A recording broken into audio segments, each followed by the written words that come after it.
Yo, it's your boy Ryan, Northwest Sports Fanatics. Back at you with a new video. Today is Tuesday, November 12th, 2024, with your boy Ryan and the Northwest Sports Fanatics. Make sure you guys subscribe to the channel. Smash that like button either now or on your way out. Donate to your boy if you can. Cash App $sign ORIONNWSF or the YouTube Super Chat right here. We got some NCAA men's basketball. Number 6 Duke Blue Devils versus the number 19 Kentucky Wildcats. Tip-off here in the State Farm Champions Classic is going to be here in just a couple minutes. First NCAA men's basketball stream of the year. We're going to sprinkle in a little bit of college hoops, a little bit of the NBA, a little bit of the NHL when we are, obviously doing filler content. But the reason that I chose this over the Kraken or over the Blazers is one man and one man only, Cooper Flagg. So the Blazers are one of the worst teams in the NBA, and I know that they got their eyes on Cooper Flagg, so I wanted to deep dive, and if I can get a chance to watch Cooper Flagg up close and see, what all the hype is about.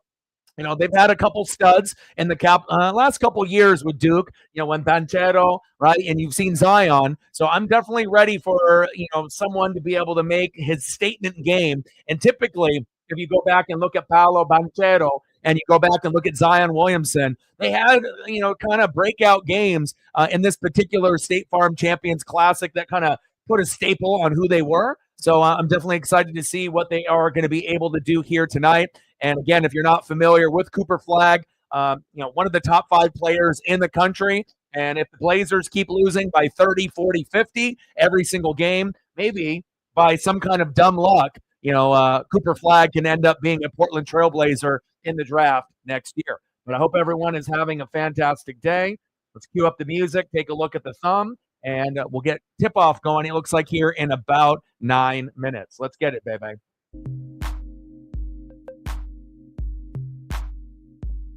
And with the thumb, for the life of me, I tried to find enough good images of the Duke and Kentucky Wildcats players, but all the Cooper Flagg images that I tried to kind of cross over, it didn't really look as good as I wanted, so I just went with the big logos.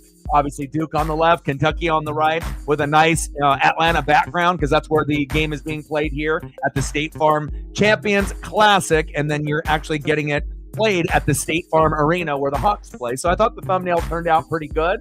And, I went back and forth with a lot of different formats. Normally, we'll have the scoreboard up at top, and then we'll end up having like the basketball, baseball, football, hockey card on the side. But after, going through many, many looks, I just really wasn't satisfied with the way that it looked. And I figured that this would be the cleanest look, where we can just have the scoreboard at the top, and we can end up hanging out, and at whatever point, if we want to end up dipping into something else, we can always go into that route. And looking at the schedule for tomorrow, more than likely we're going to end up taking tomorrow off. Nothing really going on the NBA or the NHL or college hoop. So this will be the stream here for Tuesday. We'll take Wednesday off, and then we'll jump in on Thursday. And we're going to be doing I believe the Commandos and the Eagles are going to be on Thursday night. And then we're also going to be doing the Huskies and the Bruins for college football, obviously on Friday. And then Ducks, Wisconsin on Saturday. And then let's take a little quick peek for Week 11. So Commanders and Eagles will be on Thursday. And then Sunday Night Football, I haven't even looked ahead, will be Bengals and Chargers. Unless they end up making that a change, which I don't know if they will. I doubt it. And then you got the Texans and Cowboys on Monday night. So, and obviously with Joe Burrow and Justin Herbert, that one actually could be a little bit better than people anticipate. I know they just went over it just a moment ago. So with the 12-team bracket, Boise State, Ohio State, Notre Dame, Tennessee, Ole Miss, Penn State, Alabama, Indiana, and in the quarterfinals, obviously the teams that have the best 4 records, Miami, Oregon, BYU, and Texas. And it actually may not actually be off, simply just record, because, they have Miami in that 4 spot. So just because you're ranked, in the top 25 at a certain number, that doesn't mean that you're going to be ranked in the same spot in this college football playoff projection. So very interesting to look at some of these names, and they have Miami at 4, Ohio State at 5. So they're doing this based on like what qualifications? Because as I'm looking at this, obviously if you look at the 1, 2, 3, 4, 5 in the rankings, this college football bracket does not really mirror that. And obviously things can change as we get closer and closer, to the end of the year. But I don't really see a lot of, transparency from the actual top 25 to this particular list in the college football playoff. But you guys let me know what you guys think about that. That's a little wild. Obviously Oregon should be in the number 1 spot, but to have Texas 2, BYU 3, and Miami 4 in the quarterfinals and having Ohio State at 5, that doesn't really make any sense. But, unless someone can, give me an explanation on why those teams are ranked in that particular spot. But, it is what it is. Like, sub, donate, comment, share. If you haven't smashed that like button yet, please do. We're going to be shooting for 20 likes within the first hour, 30 to 50 overall, and we're going to be shooting for 100 in the donos on every single stream. I'm here for Cooper Flag, baby. That's the main reason I am here. Let's go. I was a little disappointed that I wasn't able to get the images, of some of the Duke Blue Devils and Kentucky Wildcats to my standard. But again, I can't put out a shitty thumb. I have to make it the best that I can with what I have to deal with. So, yeah, it looks like it's a combination of conference record and obviously a little bit of bias based on whoever's voting. But that doesn't really make any sense whatsoever. And I imagine it doesn't make any sense to you either. Like, how do you got Ohio State at 5? With the bracket, Ohio State should be right next to Oregon, obviously, in the quarterfinals, right? At least you would think so, right? This is, as I look at this bracket, it makes less and less sense to me. And Miami just came off a loss as well. So 12-team college football bracket just dropped a couple minutes ago, and this is not making any sense to me. And hell, if I'm Ohio State right now, right? If I'm Penn State right now, if I'm Indiana right now, I'm pissed, right? And then BYU and Miami, what the fuck, man? Like, I guess for those particular schools, they're living their best life because they love it. But wow, that's a little crazy there. But this is what we're looking at right here. Cooper Flag, baby. Isaiah Evans. Ooh, baby. Darren Harris. And I'm not too familiar with every single player on the roster. Obviously, this is only the 3rd game of the season here. 2-0 Duke, 2-0 Kentucky. And obviously we saw Kansas beat Michigan State pretty easily in the game prior to this, or obviously before. And that one just wrapped up. But Cooper Flag is really who I'm looking at because, again, the Blazers are going to need as much talent as possible, and hopefully he ends up showing out. And I just figured this would be, similar to probably what we would be able to get, maybe even a little bit more than obviously doing the Blazers or doing the Kraken. We tried doing a couple of streams of the Kraken, and results were kind of ho-hum. And I want to do some Blazer games, but God, they're fucking terrible. They're one of the worst teams in the NBA, and I don't know if I can sit through a Blazer game getting killed by 40 every time we do a stream. That's not really, for me. So if I can end up watching some studs like Cooper Flag, ball out, I think that's going to be a little bit more to my liking. And I'm not really, the biggest fan of the NBA on the way that they promote the NBA right now in 2024. And I do think college hoops is better. And obviously some people would even say that for college football in the NFL, they're starting to lean a little bit maybe towards a little bit more with the college football. But again, I hope everyone is having a fantastic day. And hopefully we end up getting some good ball here tonight. Let's go, baby.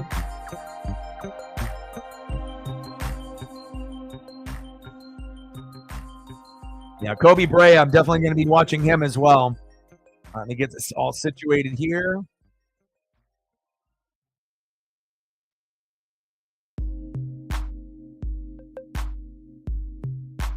Let's go, baby. Duke Blue Devils, Kentucky Wildcats. And these are two teams that I watched when I was a little kid pretty ferociously. And, as you get a little bit older, you start to realize what you like and what you don't like. But again, I feel that we got to sprinkle in a little bit of everything and kind of do a trial and error to see what's going to stick and what's not. But hopefully we end up getting an entertaining matchup here tonight. And then in about an hour from now, 51 minutes, I'll turn on the Kraken and I'll turn on the Blazers as well, just to kind of keep up with what's going on there also. Sarah in the building, Megan in the building, Daniel in the building. What's good? Let's go. Yeah, but this 12-team bracket is wild.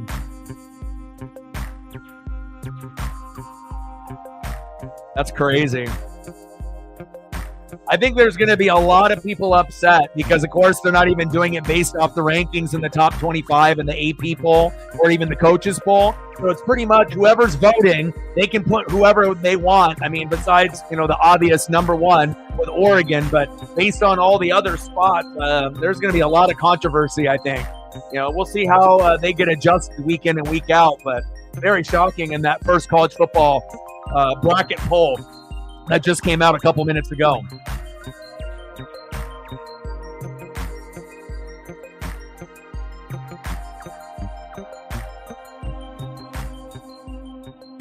I'm ready.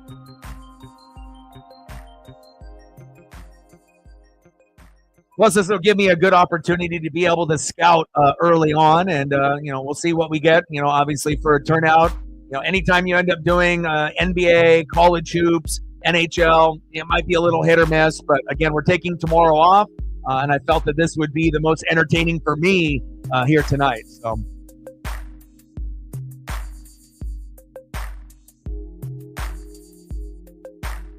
Cooper Flag, baby. Let's go.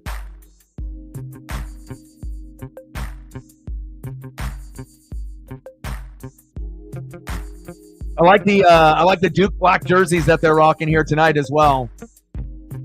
State Farm Champions Classic tip-off is just about to start. Let's go.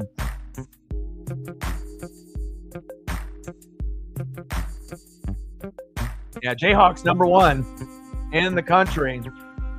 And it'll be interesting. I'll end up doing some Kansas at some point, I assume. Kind of just depends on what we have for matchups. Like, if we end up getting a Duke, North Carolina, that's a matchup that I can, do a stream on.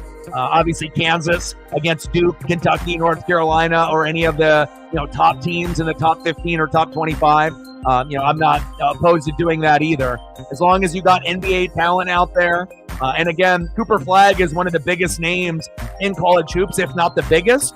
And again, we've had a couple studs over the years, Zion Williamson, Paolo Banchero, and they, balled out in this particular game. And I'm hoping that Cooper Flag will go off for 20, 10, and 10 or something of that nature. If he can't get a triple-double, 28 and 8, something like that, but it should be a good one here tonight. And here we go. Let's go, baby.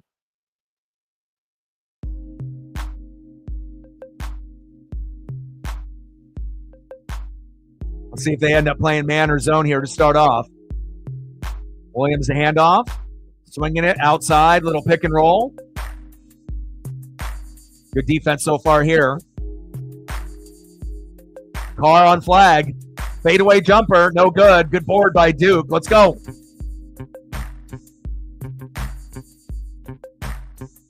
Proctor. Malowacz. Flag. We'll see how they implement Flag here. So he's open. There he is. There we go. Cooper Flag getting it started right out of the gates with the alley-oop. Almost got the throwdown. 2-0 Duke. Turnover. Oh, wow. Going back to Kentucky.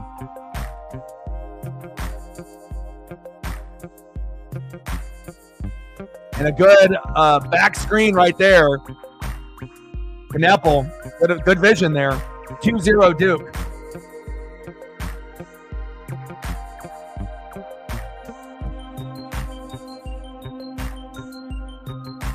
Lamont Butler, got to watch him on Kentucky, as well as Andrew Carr. Good defense by Duke. There we go. Fast break off the steal. Nice. Layup off the glass is good. 4-0 Blue Devils. Let's go. And one.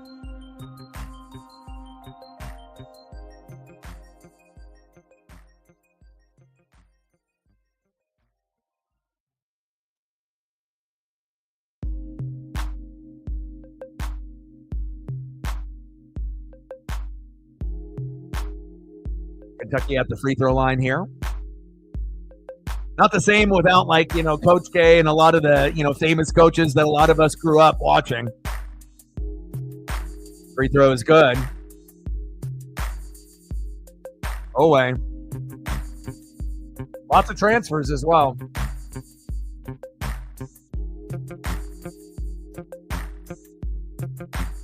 Away, second free throw, no good. Cooper Flagg with the board. Yeah, good college matchup, like this. It definitely is way more entertaining than the NBA for me.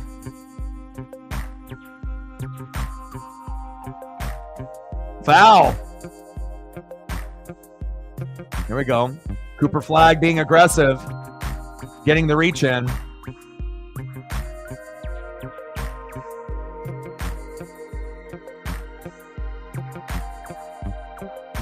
Foul on Andrew Carr, and that's going to be a battle back and forth with Carr as well as Cooper Flagg.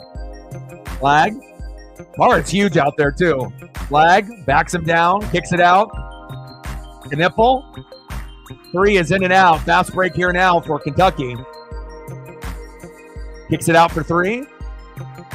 Carr almost traveled there. Backdoor cut. Nice job. Great dime there for Kentucky.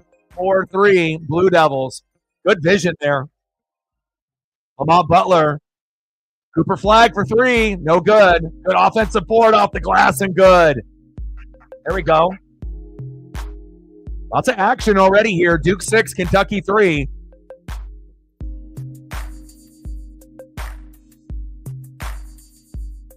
Carr with the jumper. For three, pick and pop. Andrew Carr. Assisted by Owe. We're knotted up at 6. Let's go.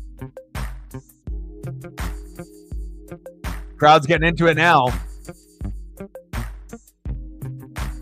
Three, front rim, no good. Kentucky, looks like they have the fans behind them. Pass at the top of the key.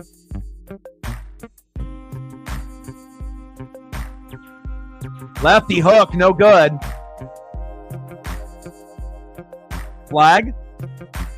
Baseline. And tipped out of bounds.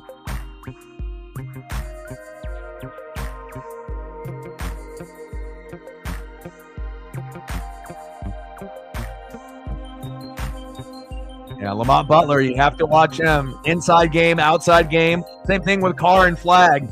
These big guys, these guys can shoot. They can handle the rock.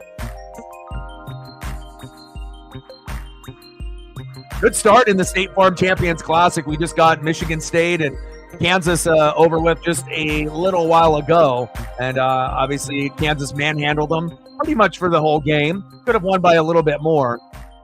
This one should really go down to the wire, and it could go either way. Duke favored, but Kentucky still, they got enough to be able to win for sure. Little pick and roll.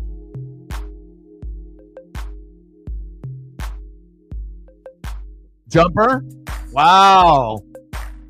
Tyrese Proctor with the jumper is good. 8-6 Duke.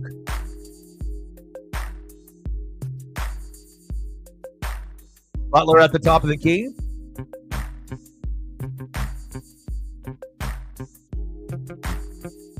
Deep three is good. Oh, Owe. Okay, I see you.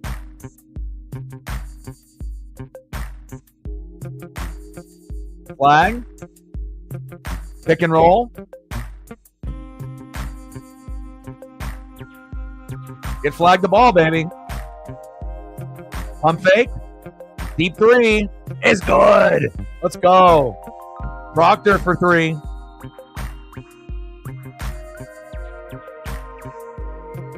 I see you, Tyrese. There we go. Get that basketball. There we go. Foul. There we go. Caleb Foster. Great effort. That's what I was hoping for, because again, it's like I don't, the way that the Blazers have been and the Kraken, it's been some good, some bad, and I just figured, if Cooper Flagg is playing, Blazers I know are looking at them, and the Blazers are fucking terrible. It just if the Blazers really weren't as bad as they were, this season, and they had maybe Dame still there, or they were a little bit more competitive, I'd be a little bit more willing. But I don't know if my mental health can handle a team getting blown out by 20, 30, 40, 50 points. And I'm not exaggerating, I got a couple buddies that go to Blazer games pretty regularly, and it's like almost every game they're getting blown out by like 40 or more. So, I don't know how excited I can end up getting for that. And then with the Kraken, some games have been good and they played really well. Others, not so much. But obviously, if you got Decord and net, they're going to have that in about, 40 minutes? And I would assume the Kraken will win tonight. And I'll turn that on here in about 40 minutes and we'll do a little double dip. But so far, pretty good game. So what's the most surprising thing, Sarah, on the college football playoff breakdown?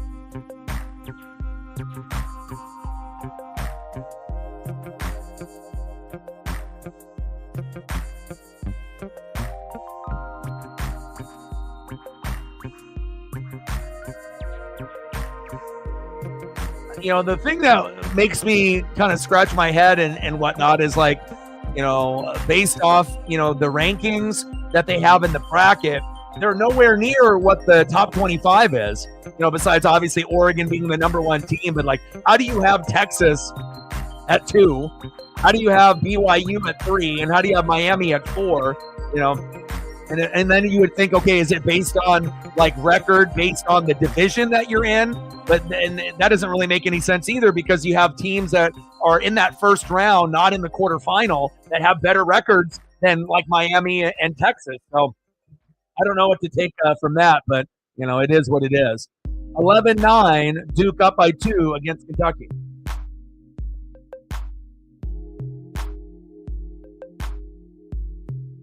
Oh, they got one of the call-ups in net tonight. Hopefully that goes well.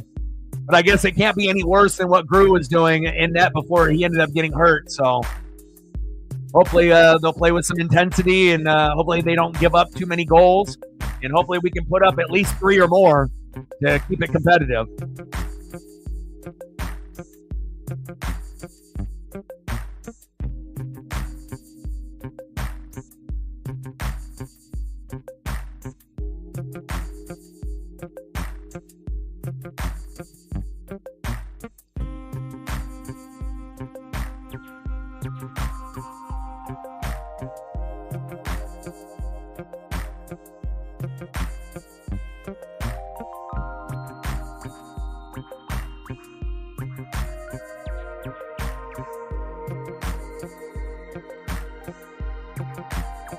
Deep 3, no good.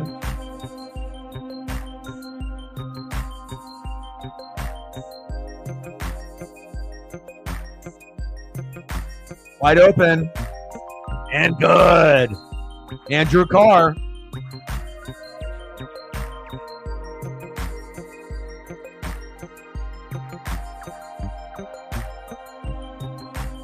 There we go. Cooper Flagg with the jumper to get the lead right back. Let's go. 13-12 Duke. Backdoor. A little reach in there. Foul called. Malik Brown with the foul.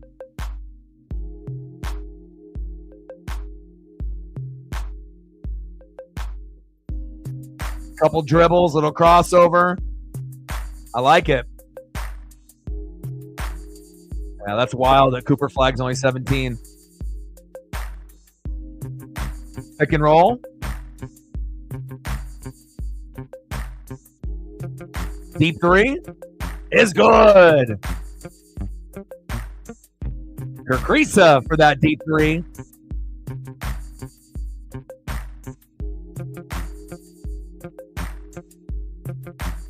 Wow. Crazy on how the whole building. Maybe they just want the upset, but it seems like the whole building there and the State Farm Champions Classic here in Atlanta looks like they're all going for Kentucky.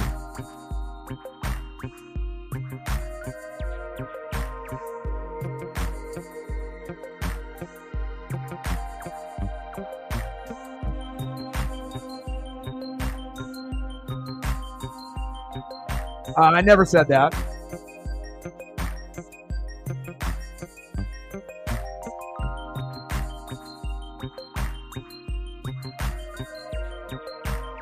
There we go. Deep three. Steele in the building. What's good?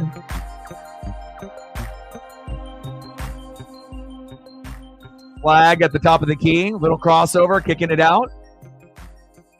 Off the glass. No good. Big board by Kentucky. James with the missed jumper. Deep three. And a foul.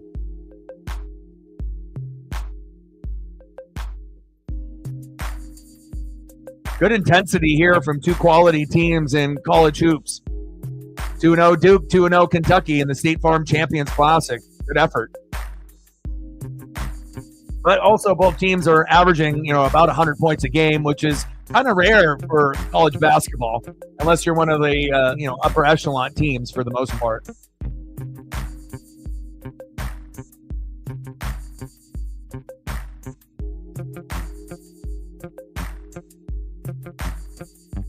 Free throw is good. Robinson with the free throw. Kentucky with an early 6-point lead.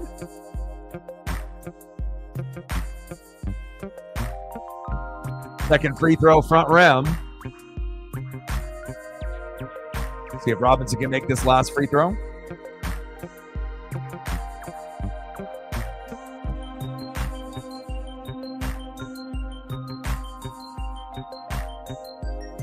Third free throw, no good by Robinson. Rebound here by Duke. Get the ball to Cooper Flag. Go to your stars. Flag at the top of the key. Little hezzy, spin move, foul. There we go. Let's go.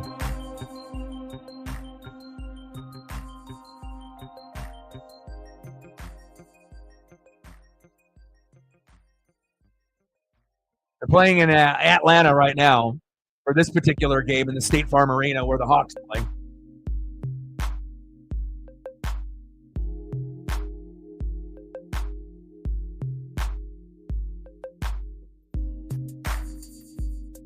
Flag, free throw is good.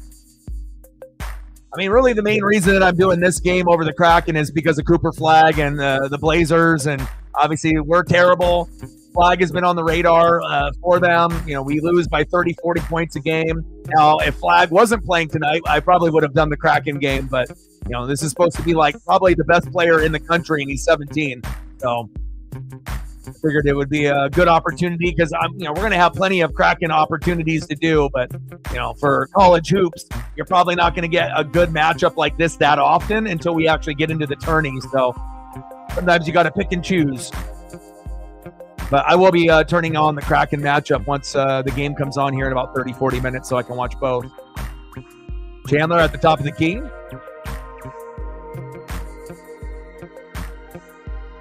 Deep three, air ball. Brea, come on, Kobe.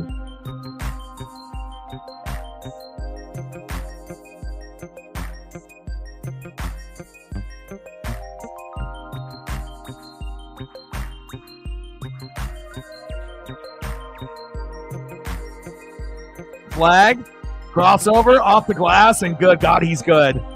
19-17, Wildcats. Flag with 8. Let's go. Hopefully Flag can hit me with like 30 or 40 tonight. If he keeps playing like this. Already got half of Duke's points.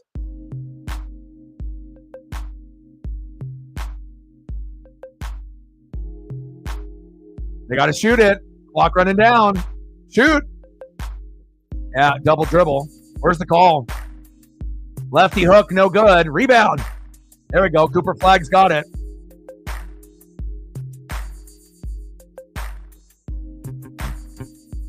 Flag. One-on-one. Foul. Come on. Unbelievable. Flag is just getting hacked on every play. Little pick and roll. Nice pass for 3. No good. Foster with the board. Push. Nice pass and a flush. Let's go. Wow, James with the flush. Now we're knotted up at 19. What a dunk.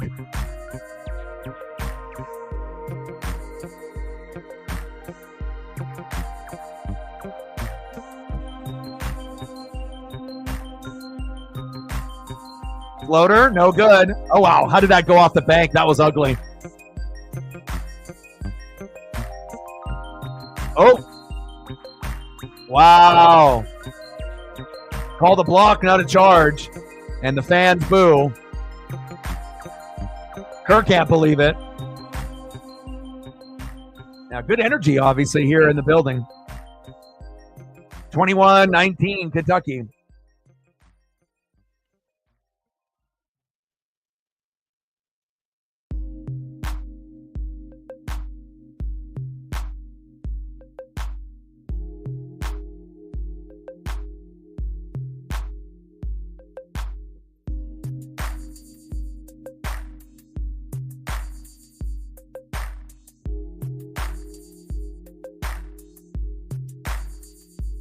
I mean, 3 more likes to be able to get to 10, and hopefully we can end up getting to 20 before the stream actually ends up completing.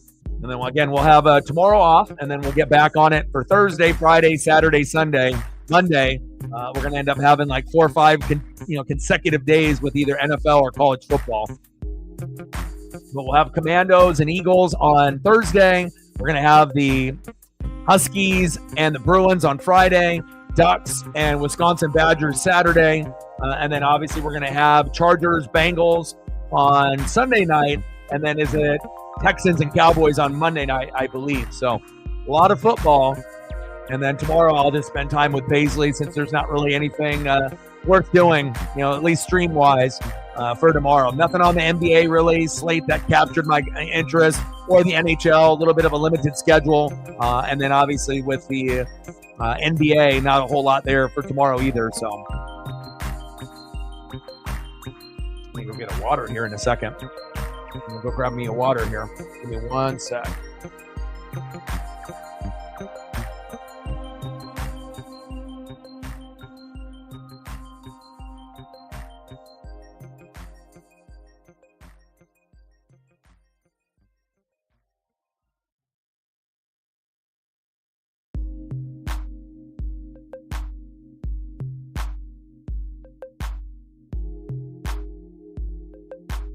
All right, I'm back.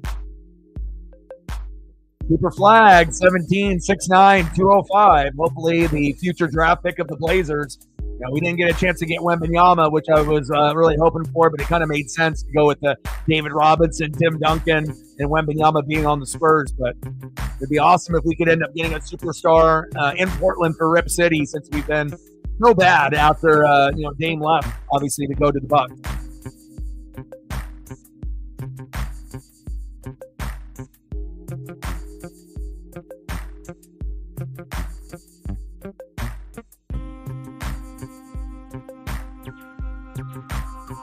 You watch any ACC ball, Steele?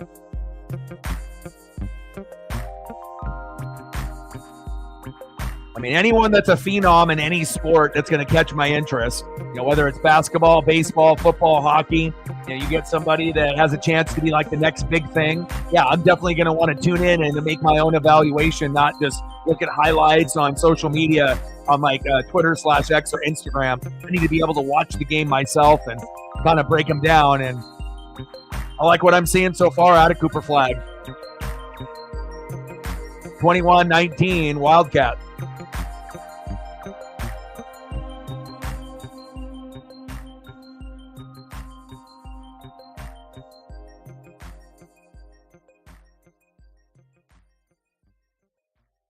Get it in bounds.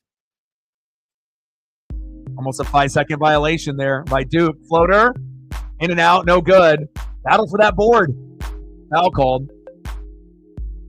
Good effort there by both teams diving on the floor, getting very aggressive. Canepa with the missed jumper.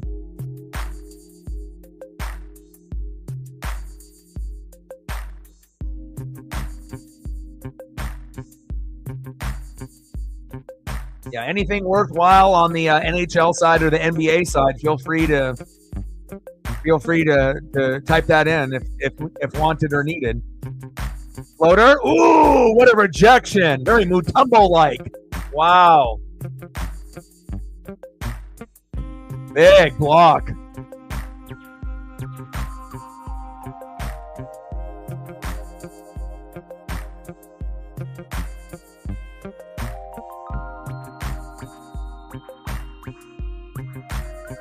Brea? No good. You got to be better, Kobe. Good rebound there by Duke.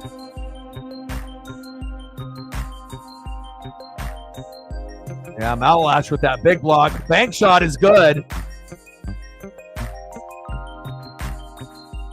Caleb Foster with that jumper. Deep three on the other end. No good. Duke with the board. Push that basketball.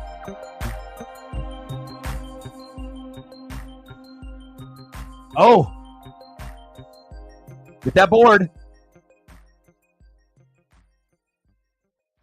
And obviously Duke isn't going to look as good without Cooper Flagg in the game.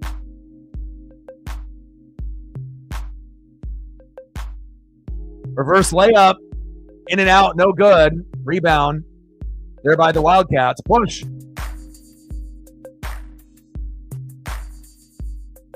James with that missed layup. Back him down. Back him down. And one. Wow. Wow.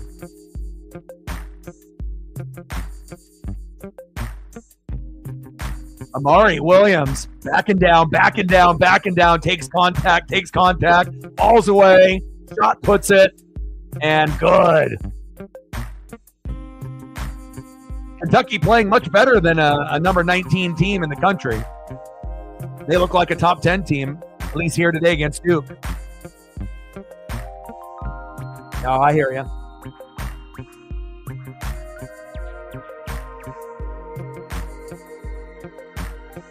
Williams, free throw, in and out, no good. Lane violation? Uh-oh.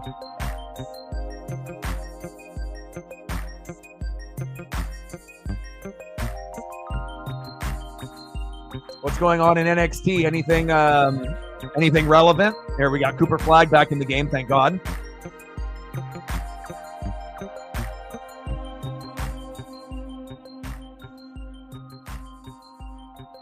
Williams. Free throw is good. 24-21 Wildcats. Williams with that made free throw. Less than 10 minutes to go here in the first. Kicks it outside. Foul.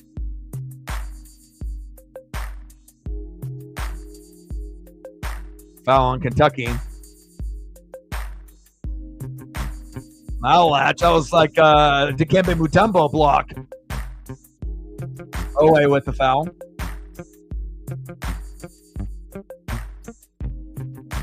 Malalash kind of has like a Luol Deng kind of vibe.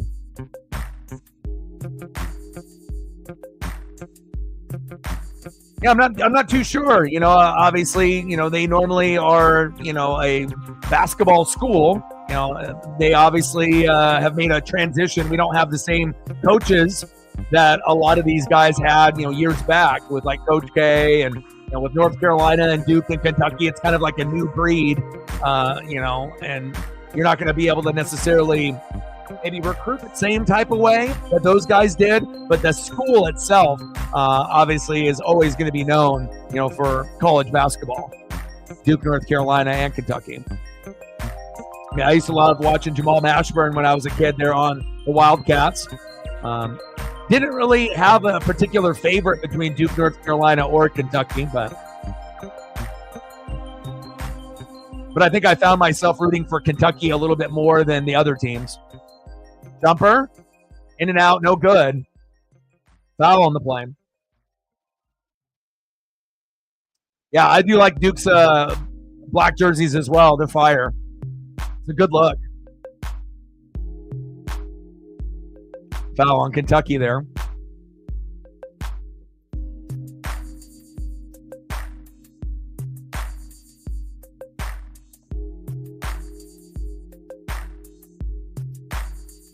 Carr with his second foul, and that's tough because that's the main defender that's going to be going against Cooper Flagg. So, one big man to another big man. Let's see if they can take advantage, and I assume Cooper Flagg will start to be able to, kind of impose his will, because I'm not sure if they have anyone that can match up with him. Free throw is missed. Garrison with the defensive board. Oh! Traveling.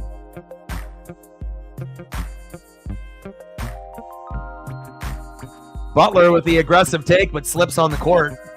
Hopefully Lamont's okay. 24-21, Kentucky up by 3. Playing great, for being that, rated that much lower than Duke. 13 spots. They both look like top 10 teams. I imagine Kentucky will climb the ranks if they keep winning. Flagg. Another foul. I mean, it seems like they got nobody to match up with Flagg, and I imagine it's almost going to be like a hack-a-shack type of thing where they're just going to hack him, every single play. And that's going to be something that's probably a pretty common theme, to try to get him mentally out of the game. But incredible skill set out of a guy that's 17 out of Cooper Flagg. Flagg to the line. Let's get into double digits, baby. Cole in the building. What's good? Free throw by Flagg is good.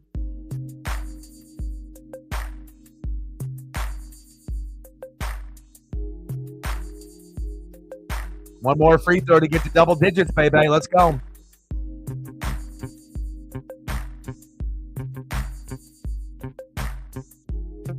Second free throw for Flagg is good. There we go. Duke down by 1.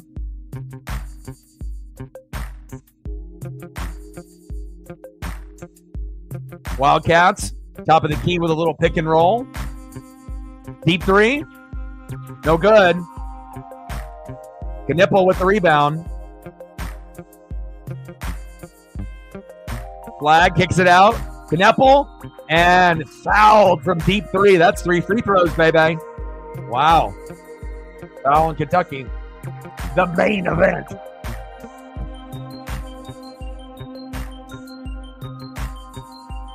Knipple.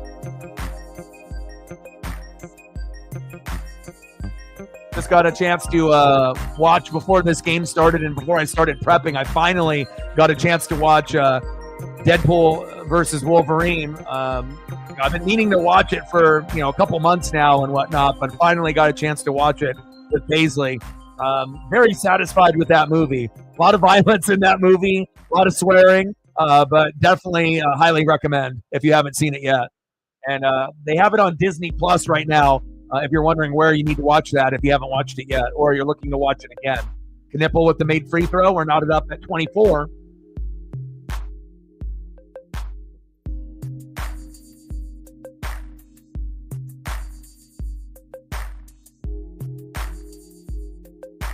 Free throw is good. Duke by 2. Good first half here by both teams. Butler to the bench. Robinson returns. See if they run a little pick and roll here at the top of the key.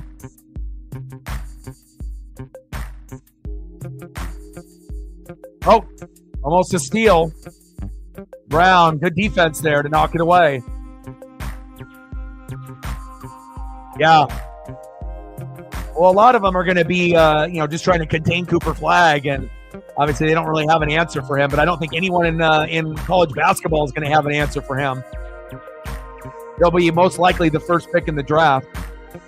Jumper, no good. And I'm really hoping the Blazers end up being the worst team in the NBA so we can get them, but still no guarantee. Deep 3, in and out, no good. And the Blazers, it seems like they always have bad luck. And even if you have the worst record, you might get the most ping pong balls. But it's not like the NFL draft where you got the worst record and you're going to get the number 1 pick for sure. There we go, Flagg. Nice fast break. Let's go. Knepel with the steal. Flag in the open court. No one's got an answer for that. Nice made layup, assisted by Knepel. Oreo in the building. What's good?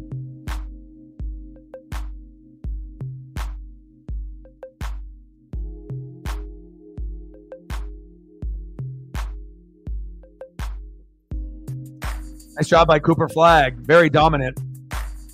12 points, almost half of Duke's points.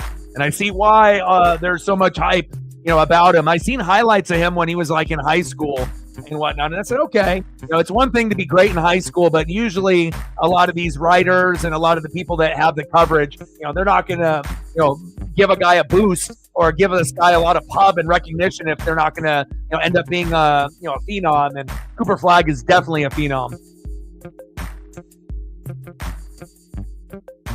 What's good, Captain? How are you, man? Kraken and Blazers start here in about 15 minutes. Figured I would just, try something a little bit different. Do a little college hoops, see what we, get for, people coming through to hang out. And we'll sprinkle in a little college hoops, a little NBA, a little NHL. Just kind of how, whatever I feel. Obviously, the majority is going to be NFL and college football while we're still in the season, since the MLB and NASCAR are over. But obviously, once NFL and college football is done, then we'll have a little bit of a wait period, like a month, and then we'll get into baseball, obviously, in April. Can't wait for that to get back into full swing.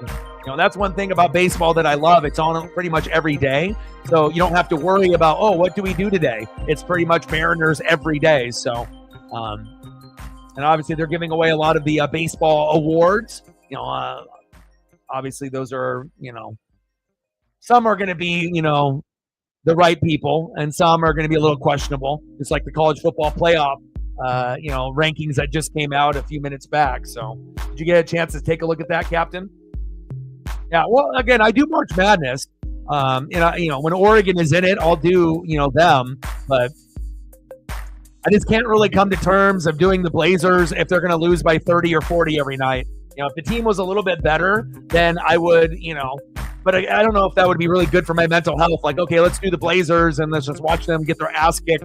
And usually the game is over within like the first quarter. And I wish I was lying, but most of the time when the Blazers are playing, last year was rough. This year is rough. And again, the Eastern Conference in the NBA is absolutely terrible. There's only a couple teams that are above 500. West is much better, but with that being said, it's like the Blazers are a hard watch. I don't know anyone that could sit there and really enjoy watching their team getting their ass kicked by 30, 40, 50 every night. So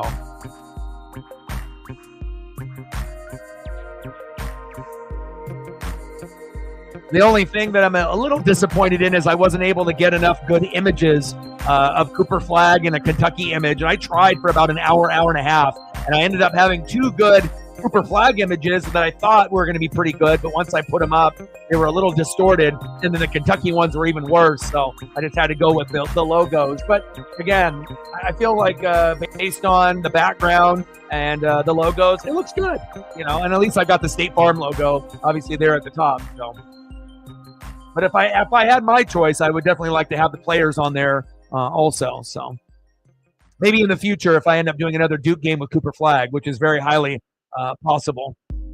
I just like covering phenoms, no matter what sport. Floater. Rebound dunk, no good. Ball on the floor. Go, baby, go. Knepel with the left hand. It's good. Nice job by Knepel. Nice made layup. 30-24, Blue Devils. Open three in the corner. No good. Offensive board. Another three. No good. There we go. Good rebound there by Duke. Cooper Flag with the board. Knepel. In and out. No good. Deep three.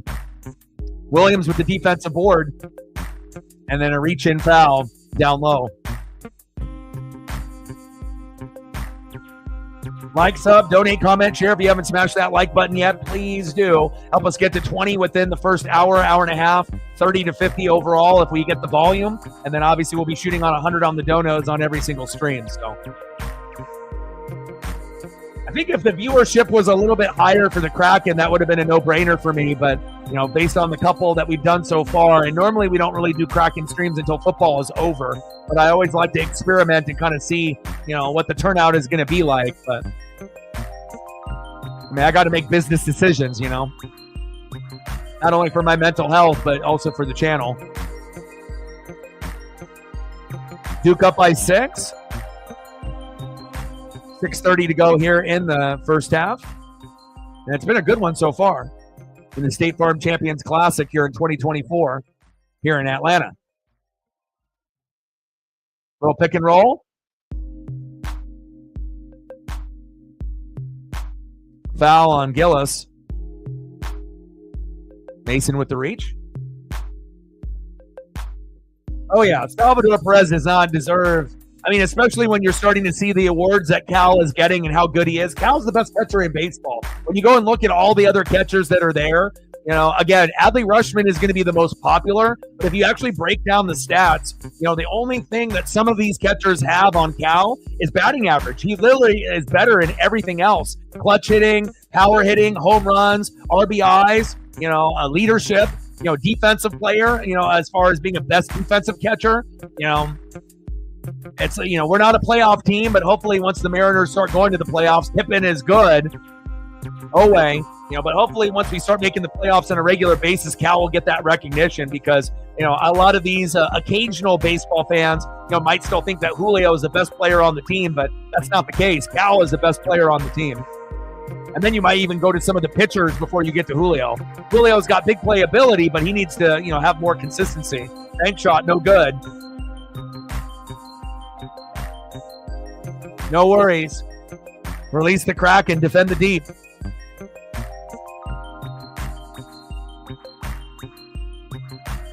Offensive foul.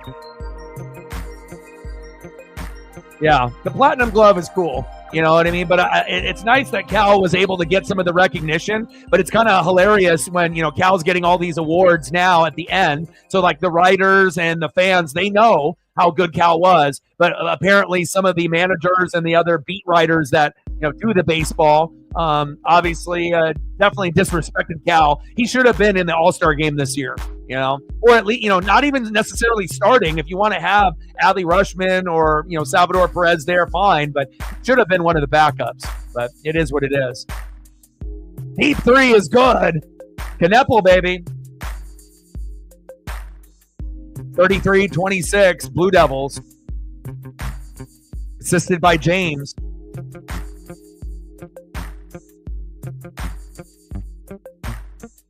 Woo! Kobe Brea with that three.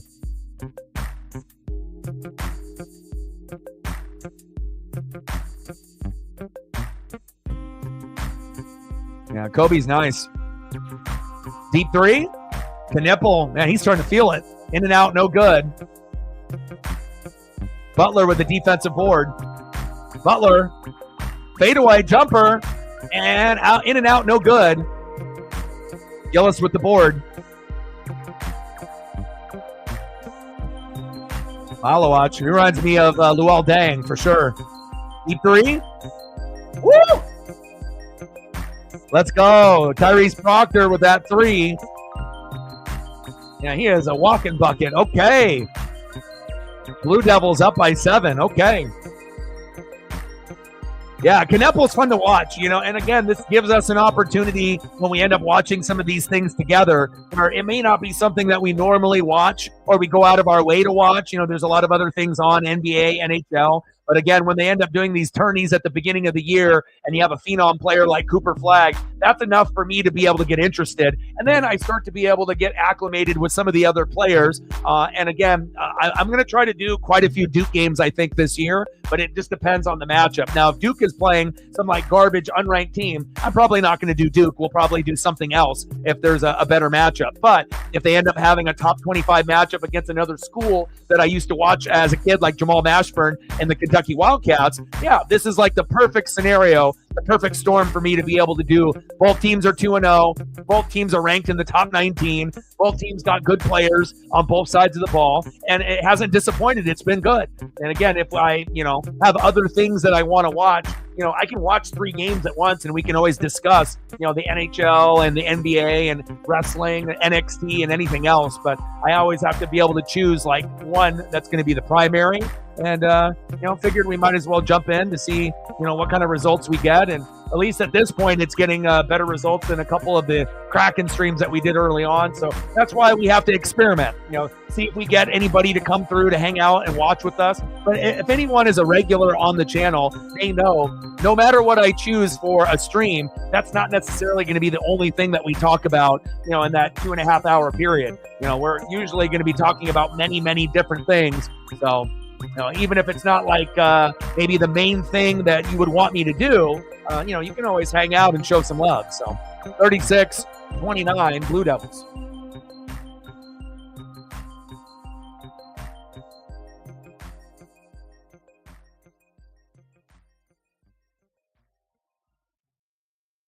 Yeah. Plus, also, I don't like being lazy, and I don't like taking too many days off. I can't really afford it.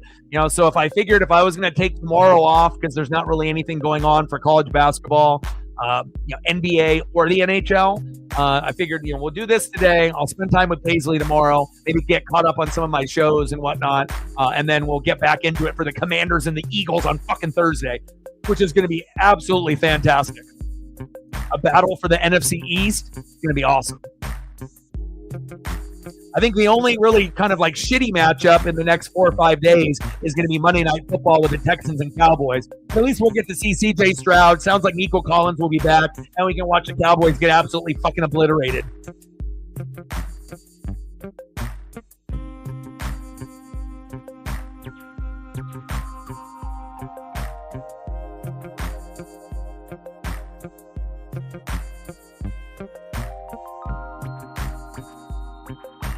Yeah, and I wouldn't be opposed on doing Kansas basketball either. If it's one of the top teams in the country that has a good legacy and they have a good roster, yeah, and it's kind of crazy, like how much more I enjoy college hoops than the NBA. It's because these guys actually try. It means something to them. They're not just shooting 83s a game. You actually get defense, you get the camaraderie, you get the legacy. There's just so much more. I mean, I get it. A lot of, NBA fans, they may not know a lot of the names of these college kids. So that may be like a reason why that they don't get into it as much because they are, kind of lacking the knowledge. But if you just, sit down and watch, it won't take you very long to figure out who the good players are. And then you can start, going from there. So, but the college game is much more exciting than the NBA, unfortunately.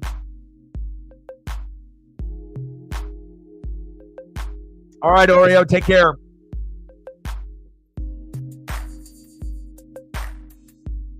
Yeah, but they've had, a great legacy going back to like Danny Manning and, and then obviously like what Sarah was mentioning and Paul Pierce, like, they really haven't had, that many bad teams, since the late 80s till now. Kansas has always been a basketball team. They've always been solid, and they're always going to be in the running for the championship. All right, less than 4 minutes to go here in the first half, 36-29, Blue Devils.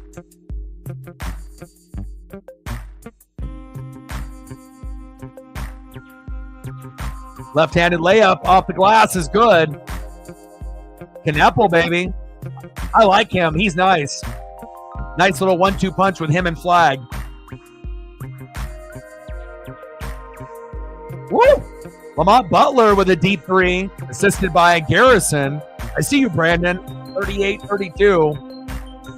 Blue Devils. And I think with me, I can do anything. I can do basketball, baseball, football, hockey, wrestling. I mean, I don't really feel that there's any sport that I'm out of my element.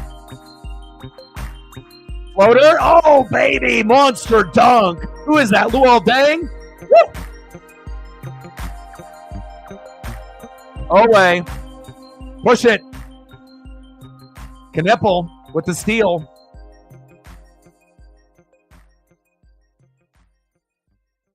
Proctor with the crossover. In and out, no good. Wow. Offensive board is good.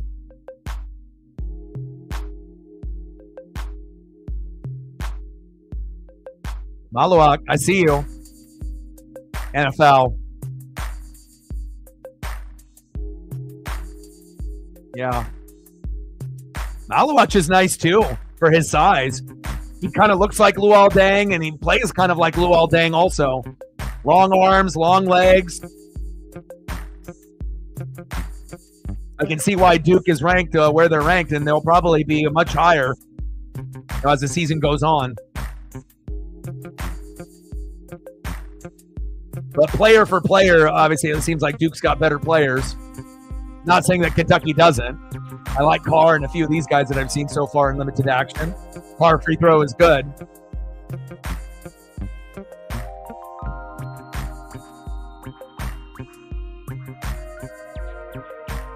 Last season with Wake. 13.5, 6.8. Nice upgrade to go to Kentucky from there. Flag on the bench. Getting a little bit of rest here before halftime. Free throw is good by Andrew Carr. 42-34 Blue Devils.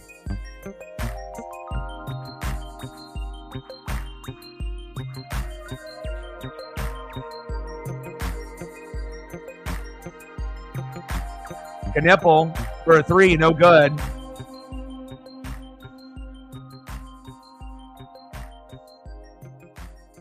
Maury Williams with the defensive board. Foul on Duke.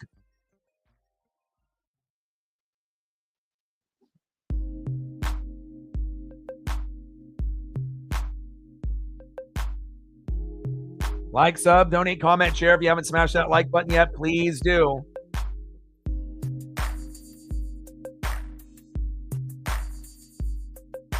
We're at 11. 9 more to go to be able to get to 20. If you're in the room and haven't smashed that like button yet, please do. Now we're at 12. 8 more to go to hit the goal for the stream. Matt in the building. What's good, brother? Did you see the college football playoff ridiculousness that dropped? Wild, man. I don't understand, how that particular bracket works based on the people that are voting, but it looks all out of whack.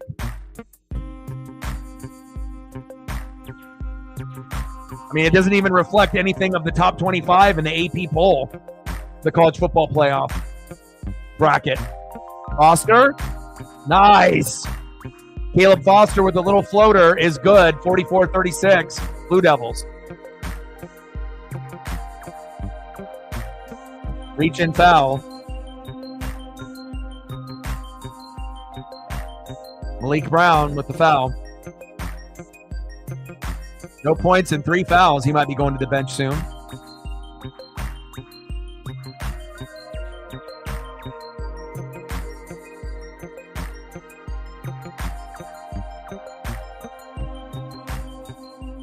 Williams, first free throw is good. Williams definitely shot puts it. Nice free throw by Amari.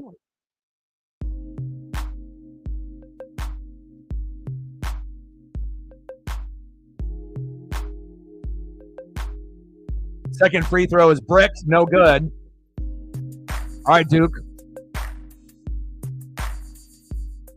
James with the rebound. See if they run a little pick and roll here at the top of the key. Pick and roll. Floater. Offensive foul. Good call there by the refs. Good push off.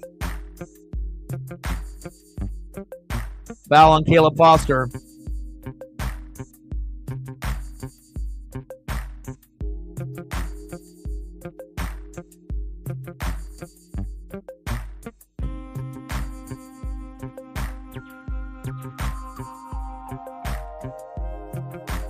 Deep three. In and out, no good. Brown with the board. Push, baby.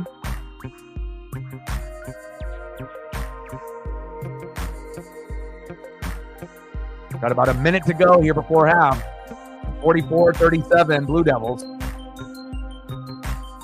Knipple. Nice. Knipple is money, baby. Let's go. Calm down, Matt. You're not a coach.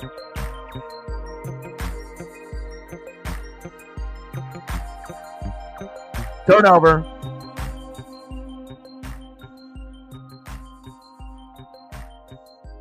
.46 seconds left. 46-37, Blue Devils.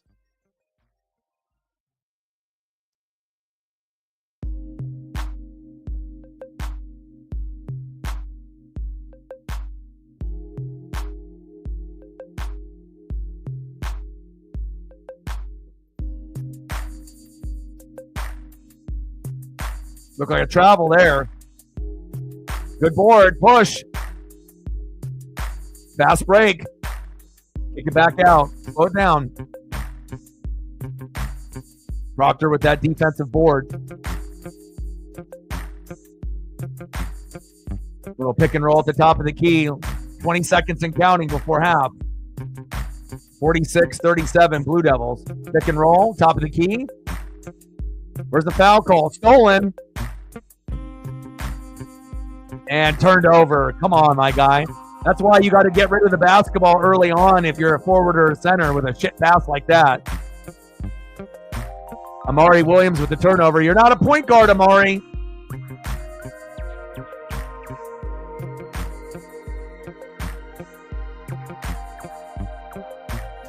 Klachepel. They should go to him. And I would put Cooper Flagg back in the game here for these last 5 seconds, too. I mean, being up by 9 is nice, but in double digits, against a team like Kentucky would be better. Let's see what play that they draw up.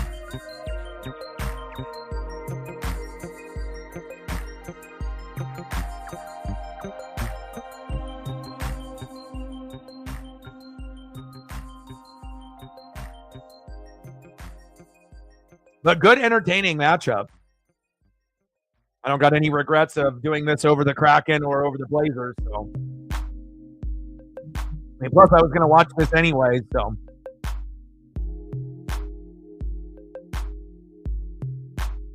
yeah, Kentucky definitely has got way too many turnovers. Especially if they're going to try to be able to keep up, with all the weapons that Duke has, and it's not just Flagg. I mean, if you look at the point totals, they got 3 guys in double digits. Proctor, Knepel, and Flagg. And Knepel and Flagg both got 12 each. So,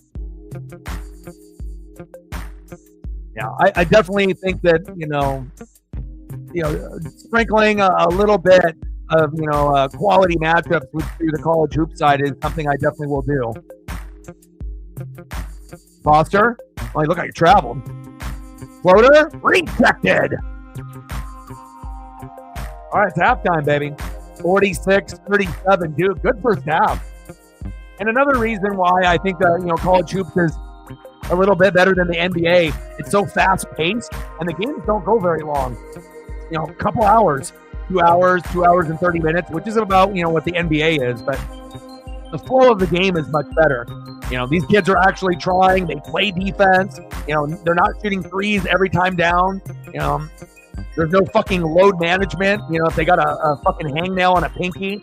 The NBA game has really gone backwards. And, if something needs to come from that is that, maybe college hoops will start getting a little bit more recognition. But also, you have to have players that you want to be able to watch, like Cooper Flagg, Knepel, and a few of these others. But I feel that if we do more and more coverage, on the channel, we'll end up getting more and more people that appreciate good basketball, and it's not in the NBA, but you'll get it on the college side, like here tonight with Duke and Kentucky.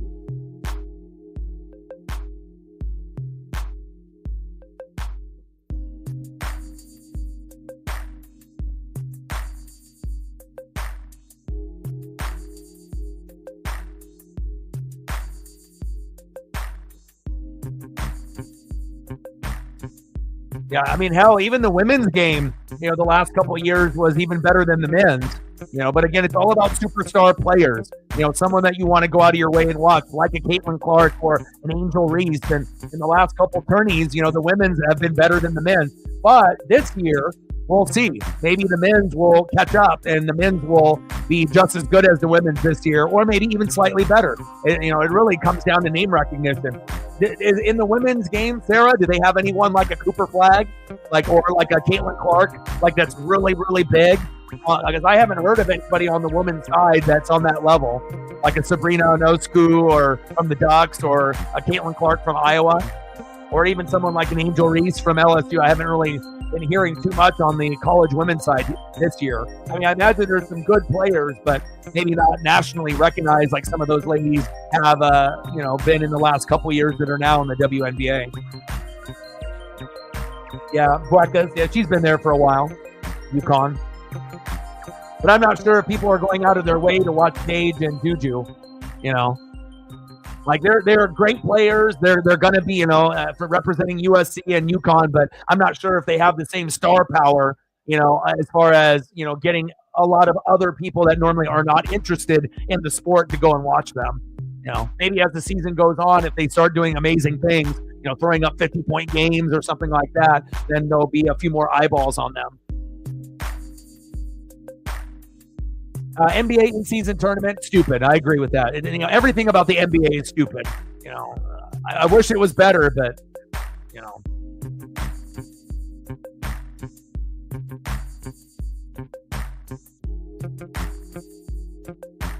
Kentucky 7 turnovers, 11 points off those turnovers, 4 steals.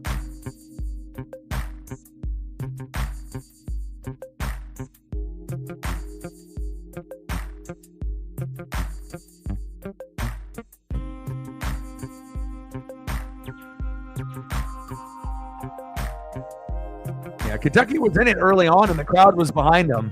But Proctor, Kneppel, flagged. I mean, they don't got enough to match up.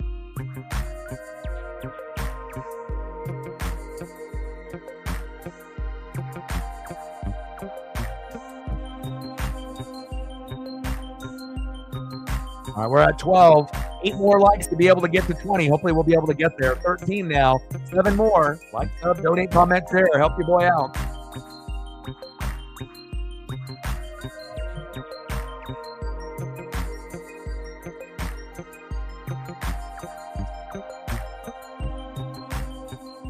I don't know. I think we give the proper love. You can pretty much give love to every coach. Every coach is having, good success with each unit. Offensive line coach, the wide receiver coach, defensive coordinator, offensive coordinator, our head coach. I don't really think that there's, necessarily one guy that's doing that much better than another. I think all of them are fully invested. So I think that, anytime we bring it up when we end up doing the Duck game, I think everyone is a big piece of the puzzle, especially if we're trying to do something that we haven't been able to ever do and win the Natty. So, but I know we're going to beat Wisconsin this weekend. I know we'll beat Washington after that. And then Big Ten championship, we'll play Ohio State. We do have a chance to lose that one. But again, if we lose the Big Ten championship, but then we still win the Natty, I'm okay with that. Obviously it would be great to just go undefeated the whole way through, but that may not be realistic. But I would rather lose in the Big Ten championship and win the Natty rather than win the Big Ten championship and then lose to Ohio State in the Natty. That would be devastating. So, but it kind of feels like Oregon and Ohio State are by far the two best, but we'll have to wait and see how it all shakes out.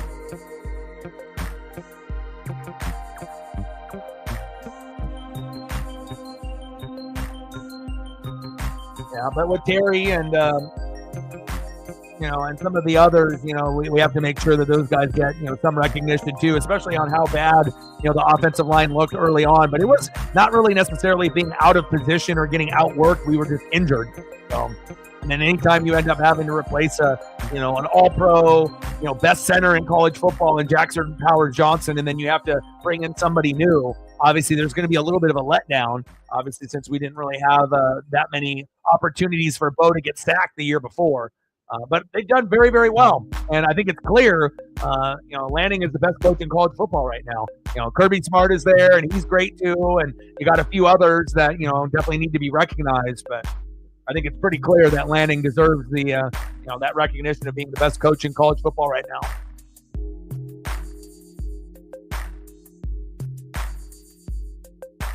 Take a look at some of the scores, see what else we got cooking.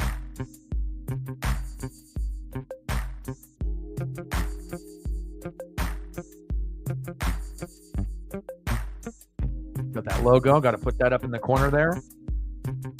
Oregon, Ohio State, Texas, Penn State, college football top 4.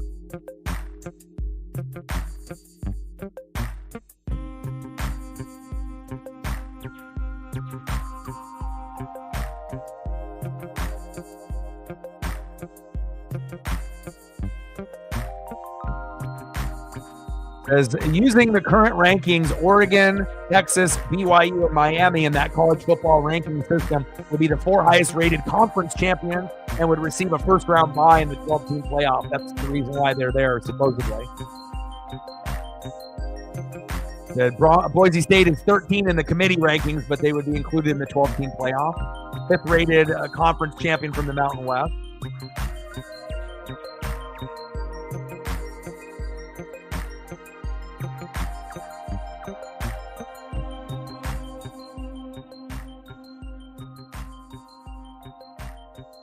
Let me keep going here. Let me keep looking. What else do we got?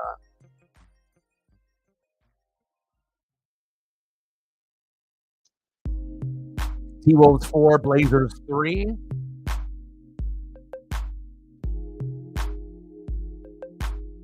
And Kraken and Blue Jackets still knotted up at 0.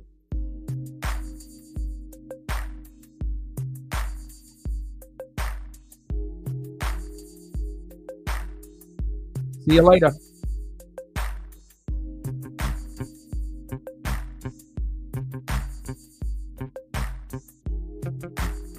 $77-69. Kansas with the dominant victory. Could have won by more, but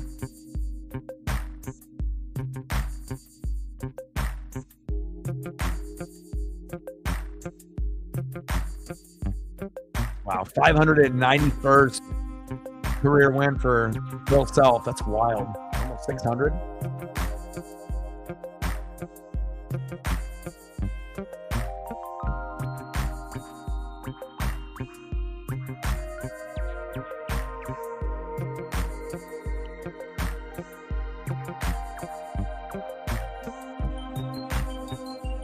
Wow, 3 for 24. That's wild. Can't win a game going 3 for 24 from deep.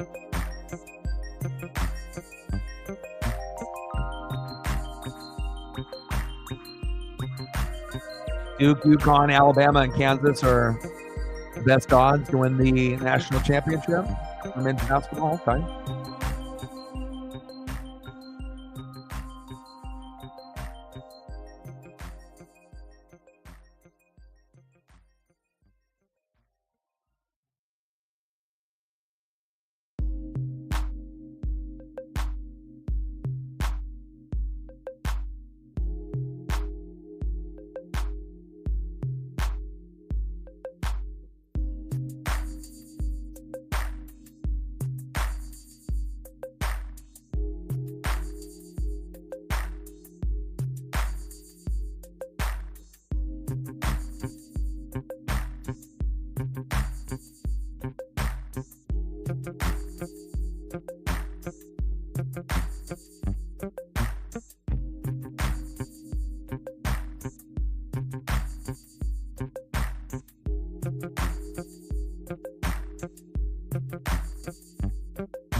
Well, they got Klingon in the starting lineup there.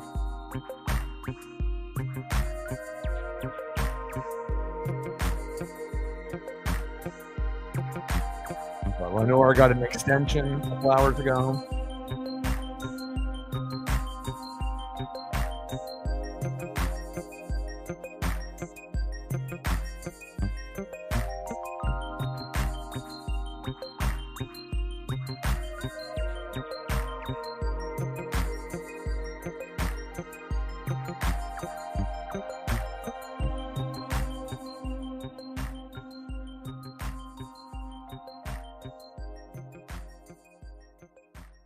We gained a few subs, so shout out to all of the new subs that we've gotten within the last week and a half. We've gotten about 20, 25, 30. Now we're at 20,642.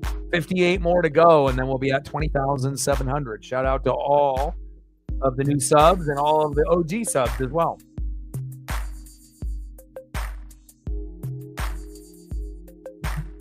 We got a few more minutes before we get locked in here for the second half, which shouldn't disappoint.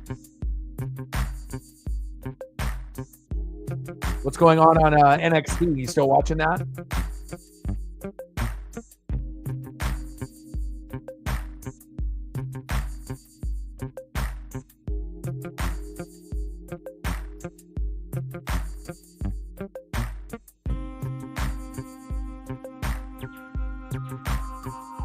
Turn on a little bit of the Blazers and the Kraken here. Just take a quick peek.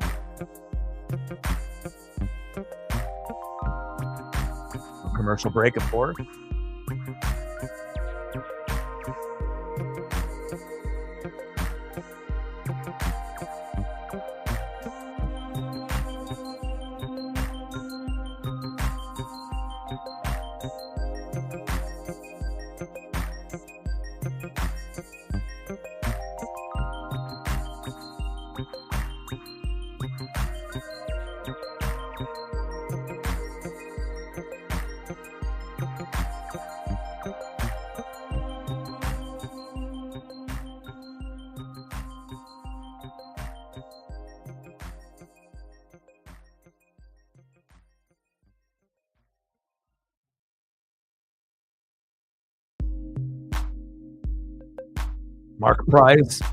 Mark Price name drop. Wow.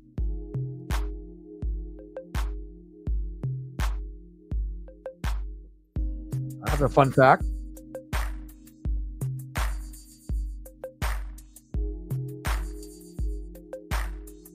Well, at least the Blazers are not down by $1 billion just yet. Give it time. But I do like Klingon, the rookie from UConn. That guy is one of the funnest players to watch.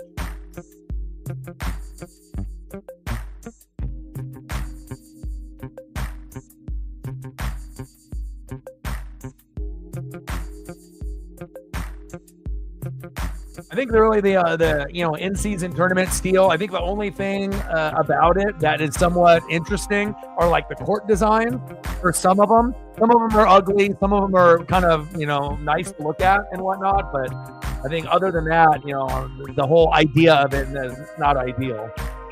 But again, they get the lowest ratings out of any sport. So I mean, I don't think that they really understand what the fans want or how to better the game. Because if they did, then they would have already been working on it over these last couple of years.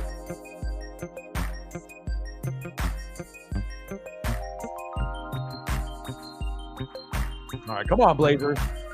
Let's not get beat by 40.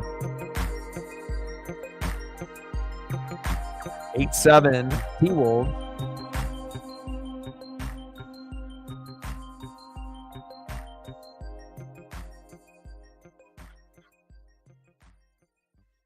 Oh, there we go. Corner 3. Okay, Blazers up by 2.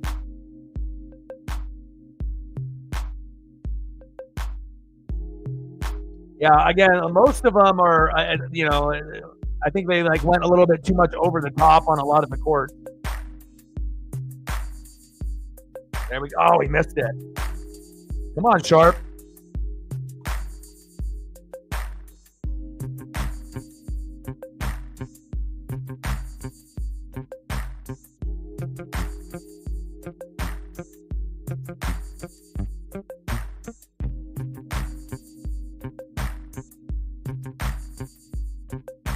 We're going to have, obviously, the second half here in just a minute or two. 10-8 Blazers.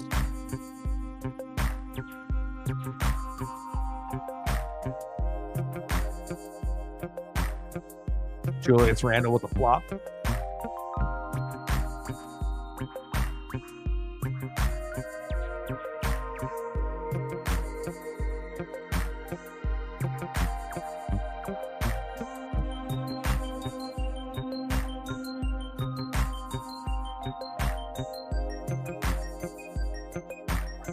Set that up down there.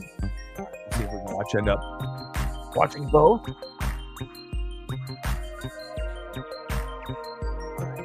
All right, got the Blazer game on, got that situated.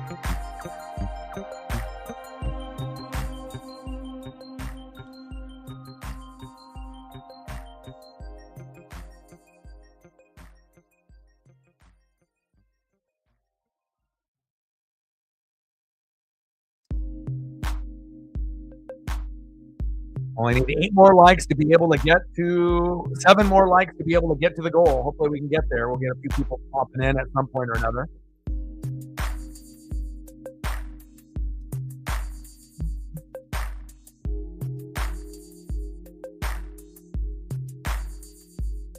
All right, finally, we're done with halftime. That halftime took a little bit longer than I thought, but again, it's nice to be able to dip in early in the college basketball season, because obviously I'll do coverage during, March Madness, but nice to be able to do a few games here and there, and hopefully, as we, do a few, throughout the year, and then as we transition into 2025, hopefully we'll get some people to be able to enjoy some of the college madness as well.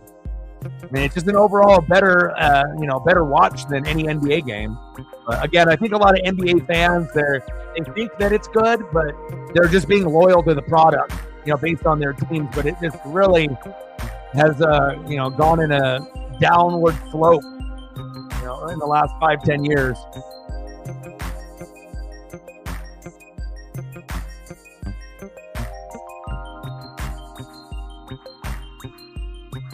And hopefully we'll get a goat or two to come through before the stream ends to help us with the dono train.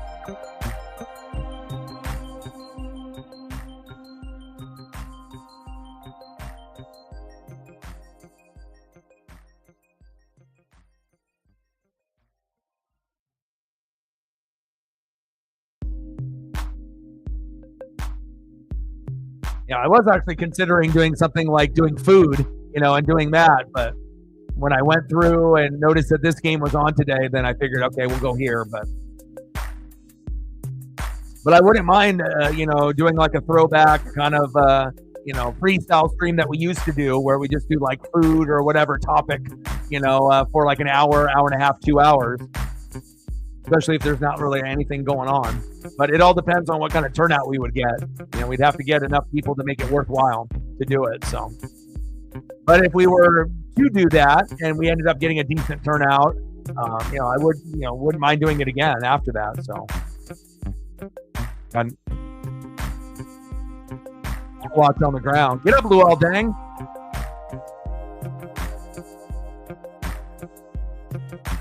Can't have Malawach go down with an injury.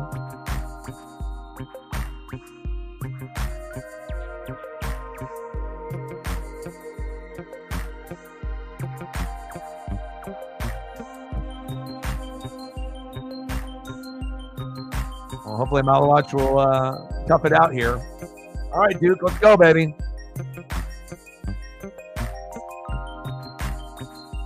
I want to see a lot of Knepel. I want to see a lot of flag. I mean, you already know Duke's going to win this game. Kentucky ain't going to come back. Not with the talent that Duke has, unless guys get hurt. Knepel on the ground.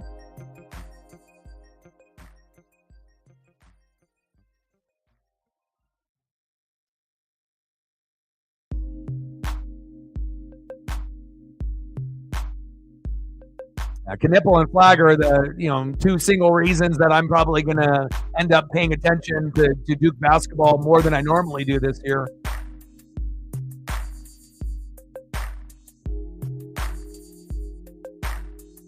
Yeah, if you wouldn't have known that they were freshmen, you would assume they were like sophomores or juniors just based on their chemistry. Robinson, jumper, no good. Offensive board, kicked out. Good swing. Away for three is good. Oway with 9, 2 for 4 from deep, 46-40, Blue Devils. All right, Duke, your turn.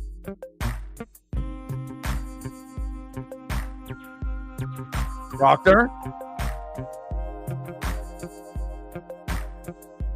Little tip. Stolen by Kentucky. Nice steal by Robinson. Nice pass down low. Williams is there. Glass, and it's good. Amari Williams. At some point, Duke will need a timeout, but not yet, but pretty close. Momentum has shifted now for Kentucky. But you can definitely tell when that timeout needs to be taken to stop the bleeding and to kind of talk it over. Flag, deep three, no good. Malawach with the rebound. Swing it. He's wide open.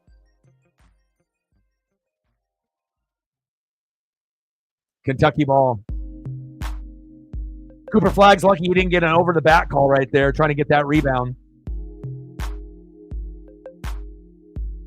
Well, I'm glad Kentucky is making it a game and they're not giving up.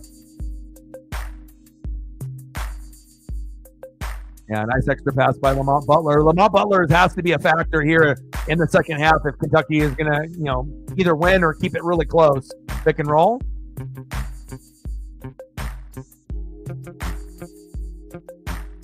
Away. Poked away. Kentucky ball still.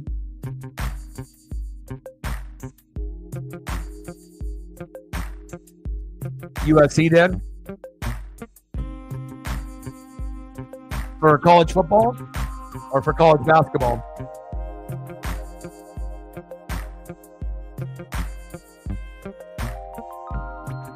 Oh, nice pass. Big block. Flag with the rejection. That was beautiful. Nice block by Flag. Reach in. Oh, the football program? Uh-oh.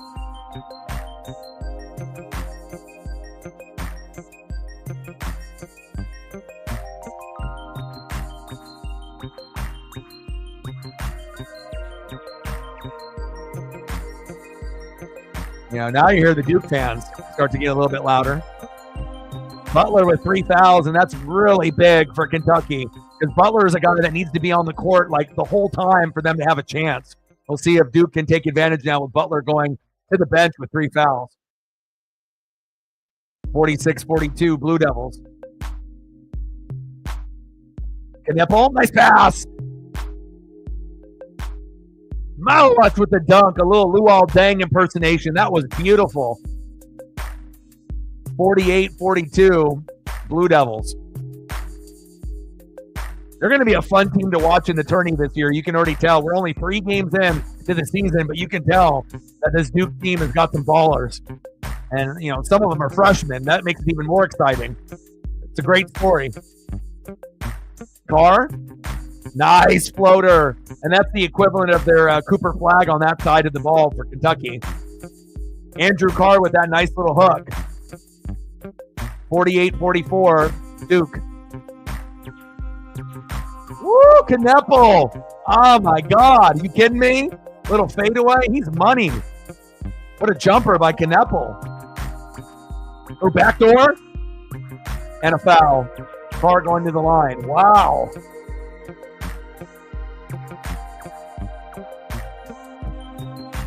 Look at Kneppel right here. He's like, oh. And it's like, even though the guy reaches in, I'm still going to get you the ball. Malowitz is going to end up having so many dunks this season for Duke, you can tell. Alley-oop, rebound dunks. I mean, there's not very many guys that are going to have that size and that, arm length to be able to, match up one-on-one. And I like Kneppel's awareness. He seems like he's got all the intangibles. And again, if you didn't know, Kneppel and Flag are freshmen, but they play like they're juniors or seniors. Carr with the free throw made. Now down by 5. Yeah, I don't think I've seen 17 or 18-year-olds play this well in a minute. Nice rebound there. Malowitz with that defensive board. Wow, and Malowitz is a freshman also? God, it's like the all-freshman team. Wow. P3, no good. I can definitely get behind, a team that's got a bunch of freshmen that are phenoms. Swing it. Kneppel, got to move your feet, got to slide your feet.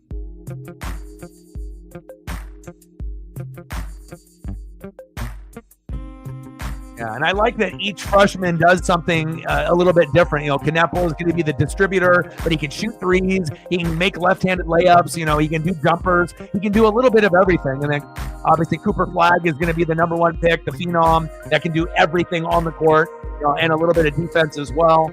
And then Malowitz, you're talking about a guy with big, long arms, long legs. He's got the power to throw it down. They all complement each other very, very well. Shot clock at 2. And good defense there by the Blue Devils. Let's go. Kneppel. I imagine Steele, a lot of people are going to be on that bandwagon as well. They're going to be loving him. Timeout called. Duke up by 5. Yeah. I mean, he's already starting to become one of mine as well. I like what I see.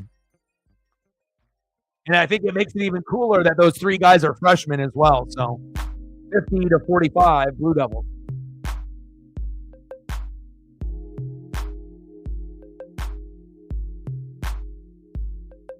Like, sub, donate, comment, share. If you haven't smashed that like button yet, please do. Only need a few more to be able to hit 20. We're at 13, 7 more to go.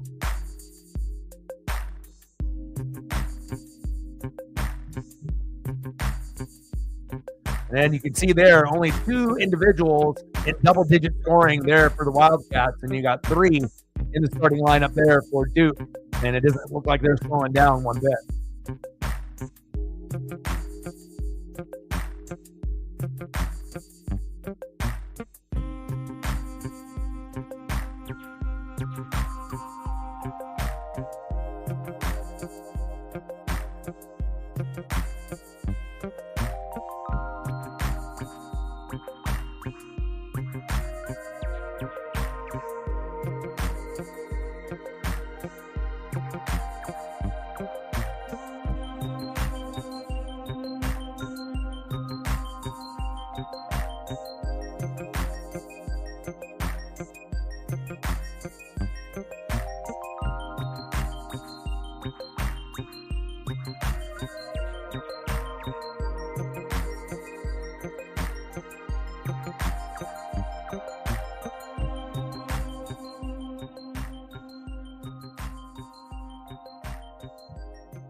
I just like how fast everything is, for the college hoops. I feel with like some sports, it just kind of goes on, and you're just kind of waiting for the game to end. But I feel like with the right amount of passion, with the right amount of good coaching, and actual, these players, trying. Obviously, none of these guys. Well, I guess none of these guys, because some of these guys with like NIL deals, might end up being millionaires. Obviously, we see most of them on the college football side, unless you're like a gymnast like Livy Dunn. Obviously making millions with NIL deals as well. But I just like the overall effort, and that's not what you get in the NBA. You definitely see a lot of those players that they're rich, they don't really care, and the product, on the court, it shows. And I think that we suffer as fans, on that side. But at least we have the college hoop, and hopefully we'll have a few more phenom names that we can talk about as we go into March Madness as well.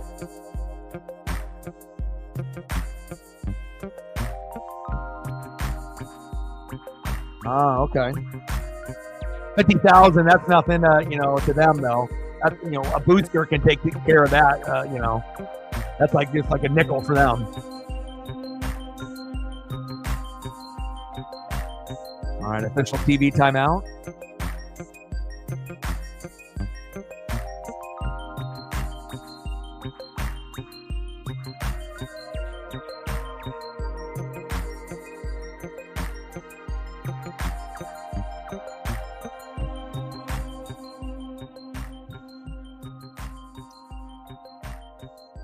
Kentucky busting out the full court press here with 15 minutes to go. Duke up by 5.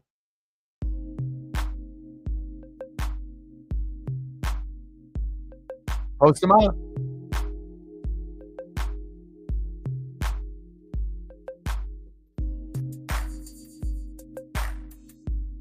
Foul on Kerr.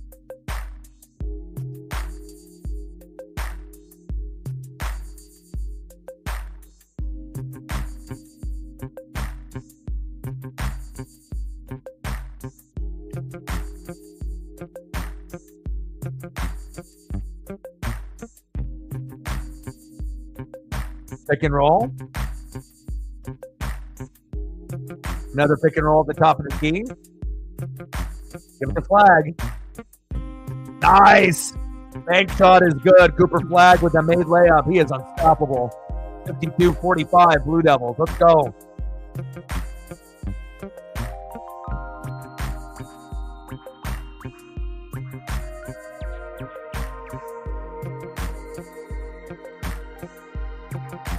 Posting up. Good steal. Go, go, go. Open three. In and out. No good. Garrison with the board. Caleb Foster with that missed three. Three on the other end. No good. Flag with the defensive board. Let's go.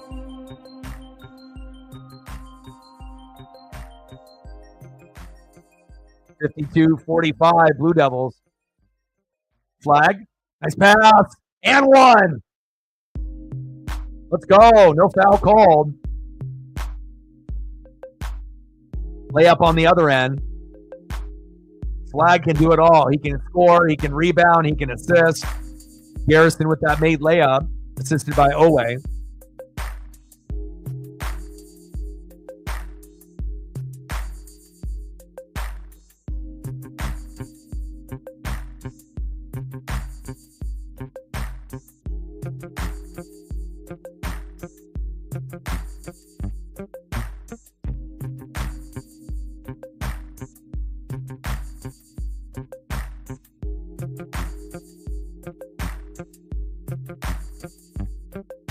Duke up by 7.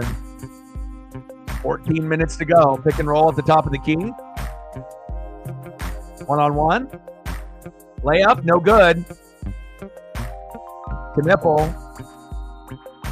5-on-4. Get up, Knipple. Bray with the defensive rebound. Layup, no good. Flag with the board. Go, go, go. All the way. There we go. Wide open layup is good. James with the jumper. 56-47 Blue Devils. Turnover. Oh, wow. How is that not Duke's basketball? Are you kidding me? Straight out of bounds. No one touched it.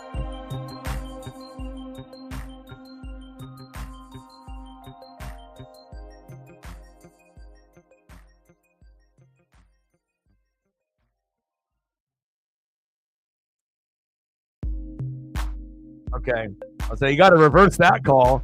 When someone throws the ball out of bounds, you just can't give it to the other team. Oh, my. Garrison with the turnover. Duke up by 9 in firm control. But you feel that Kentucky will make a run at some point between now and the 5-minute mark. Pick and roll. Flag with the left. And draws the foul. Nice job.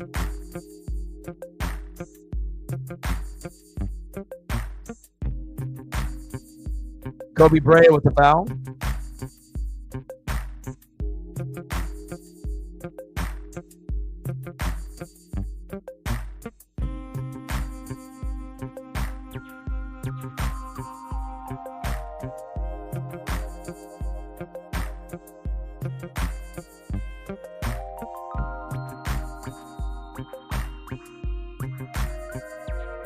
Flag. First free throw is no good.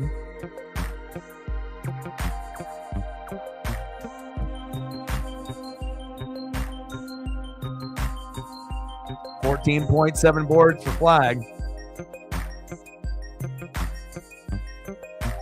You'd make a great Portland Trailblazer. Let me tell you, that's exactly the type of player that we need to be able to turn our team around, especially with like Scoot Henderson and Shaden Sharp and Klingon from UConn. Or you can add a Cooper Flag to that team, then we're talking. I mean, we still would need a few more pieces, but it would definitely get me more excited about the Blazers, and I would probably want to go to more games if Flag ended up being a Blazer for sure. Deep three. Woo! Wow. Brea with the deep three to cut that lead, but we got a Blue Devil down. James is down. Hopefully he's okay. Assisted by Lamont Butler. Nice three by Kobe Brea.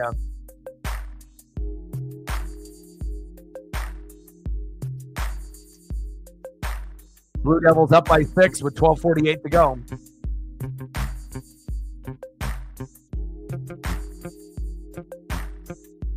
I wonder if his shoulder popped out or whatnot, but yeah, I think you got to sub him out. I mean, he's wincing too much. So he leans into him in the screen and gets him right in the shoulder.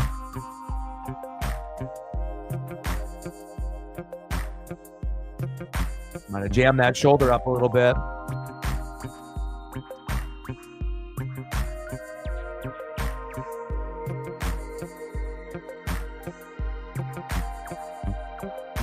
Malawach and James, but they're tough though. Pass it out. Don't. There we go. Swing it, swing it, swing it. Floater. Oh, in and out, no good. Big board there by Kentucky. Foster with the missed jumper. Owe. Layup, no good. Push.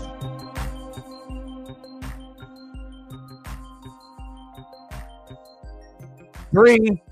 In and out, no good. Owe with another board. Williams off the glass, no good. Getting a little helter-skelter out there, getting a little wild. Duke up by 6 with 11:50 to go.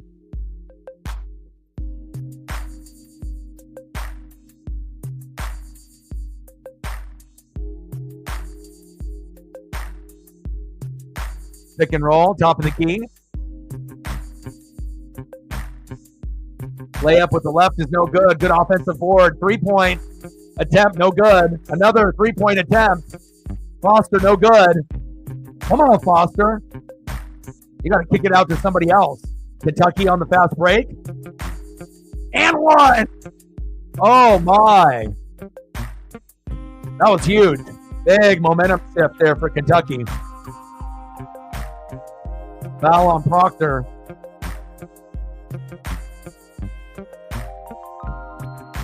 Nice finish by Lamont Butler there to give them a shot.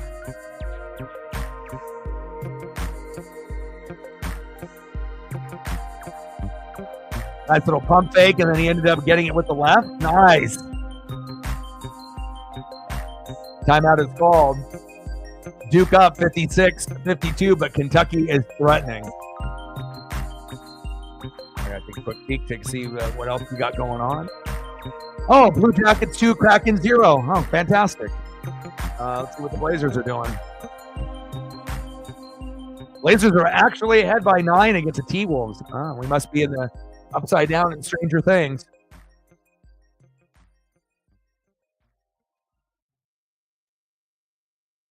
Shaden Sharp with 7. Banton with 9. Let's go.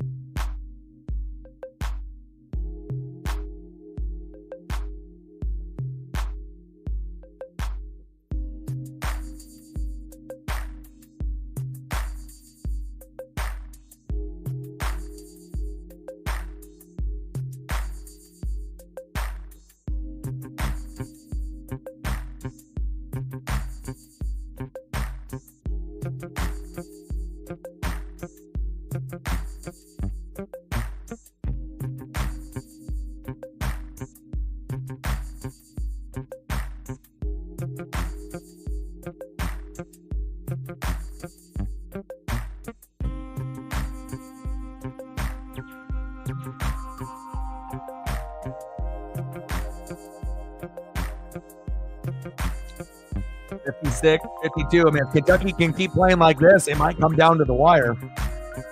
Glad that Kentucky isn't just folding and giving up.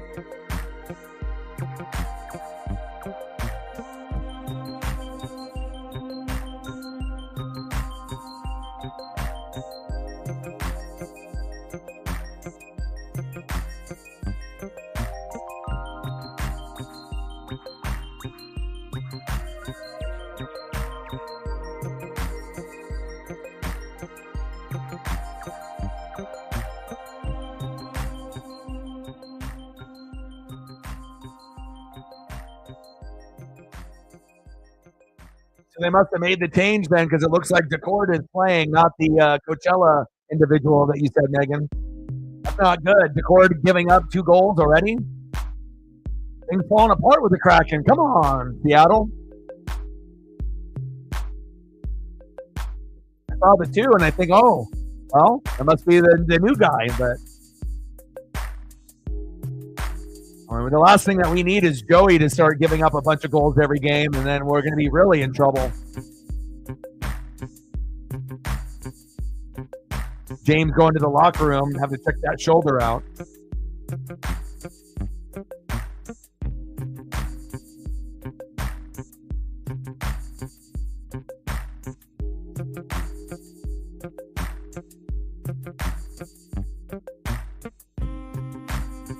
Free throw is good by Lamont Butler. Now we got a 3-point game. 56-53. This has been a good one.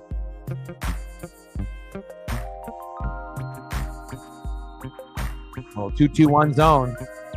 Full court press.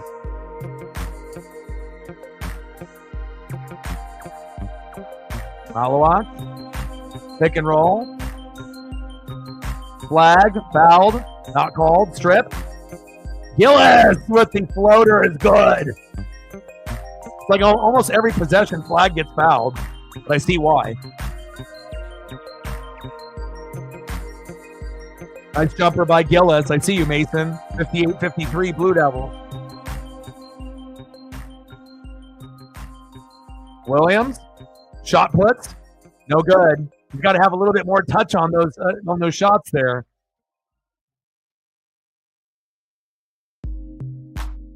Flag for 3. Let's go. Hell yeah. Cooper flag from 3. Let's go. 61-53 Blue Devils.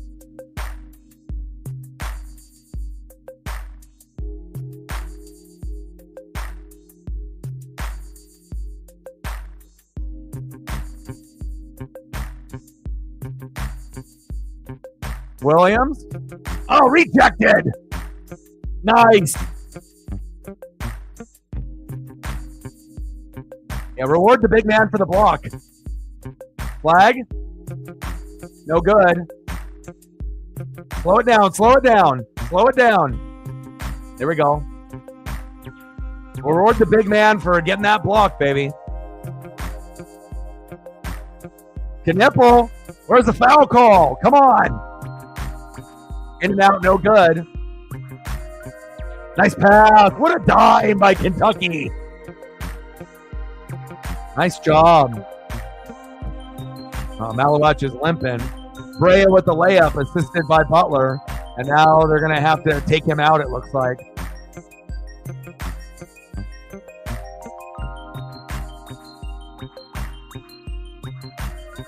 Yeah, Malawat might have to get some treatment.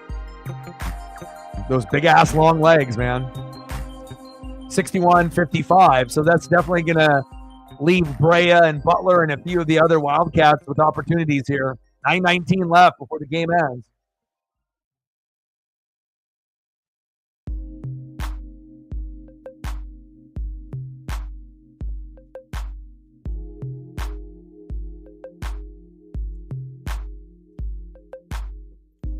The Chargers, Harbaugh.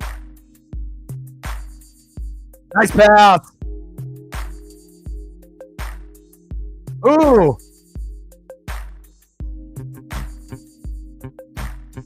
Fast break. Butler rejected. The Garrison follows it up right behind him. 61-57 Blue Devils. Man, these teams are going at each other. I love it. All right, Garrison.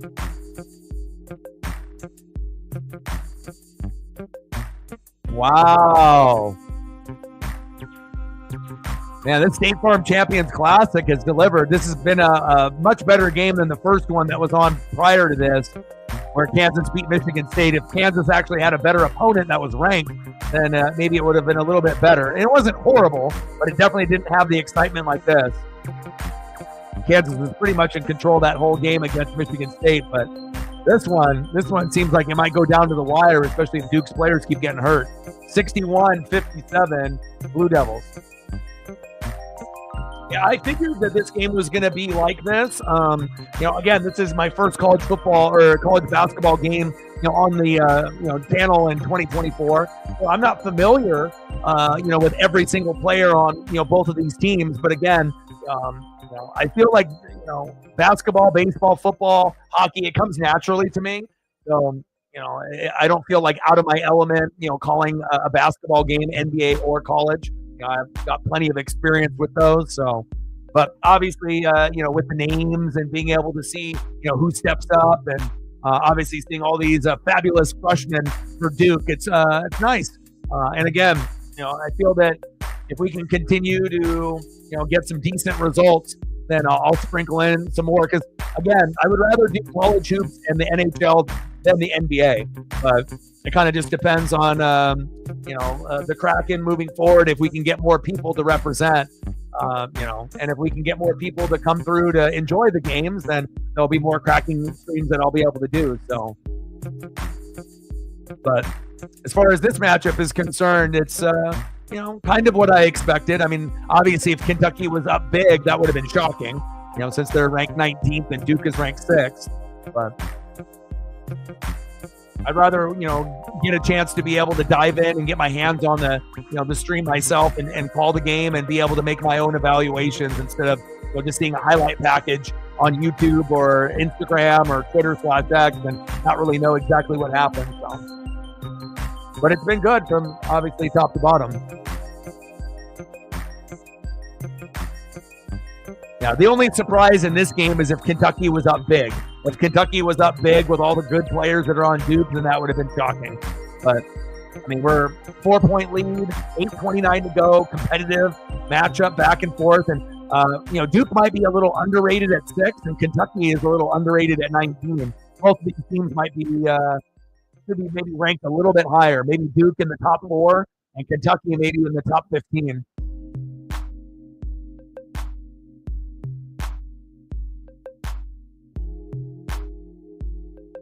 Man, Malawach's knee is in not good shape. He might not be able to come back. And that's going to be a huge disadvantage for Duke if they can actually, get the ball down low, unless they end up giving him a shot, treatment, or whatever they need to do. But we only got 8:29 left. Yeah, same kind of ratings like in college football, where you have a top 25, correct.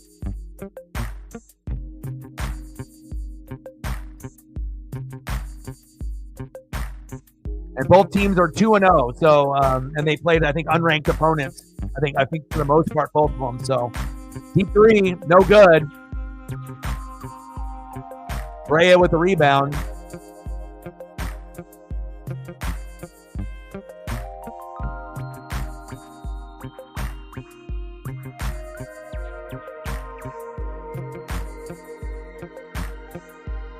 Butler, good defense there. Deep 3, front rim, no good. Bad shot there. Malik Brown with a good closeout. Box out as well.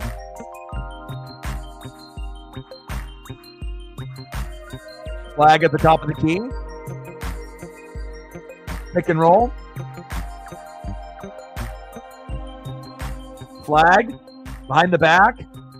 Woo! Oh my. Cooper Flag with a jumper. Oh, Malawach is not coming back. Wow. Deep 3 is good. Garrison for 3. Okay. We have a game, baby.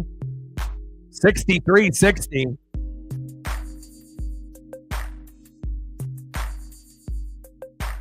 Unless they only gave him a 2 on that.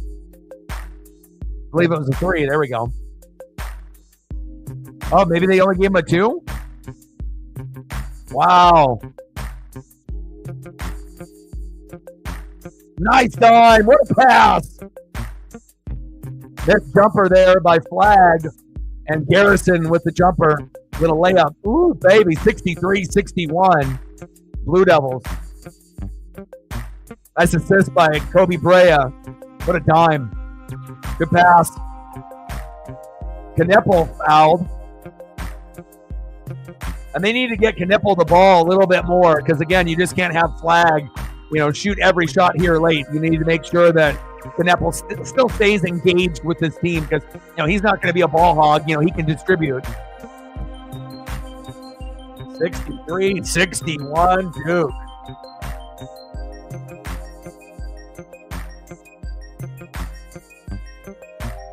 Well, the scoreboard showed 3. But again, based on where the shot was taken, it might have been just a mistake, by the referee or, whoever called it a 3. It looks like they corrected it. If you got a foot on the line, then it's 2. You got to be completely behind the 3-point line for it to be 3. So, but sometimes, things get called a 3 when maybe it was a 2, but 63-61 Blue Devils. Yeah, very good game.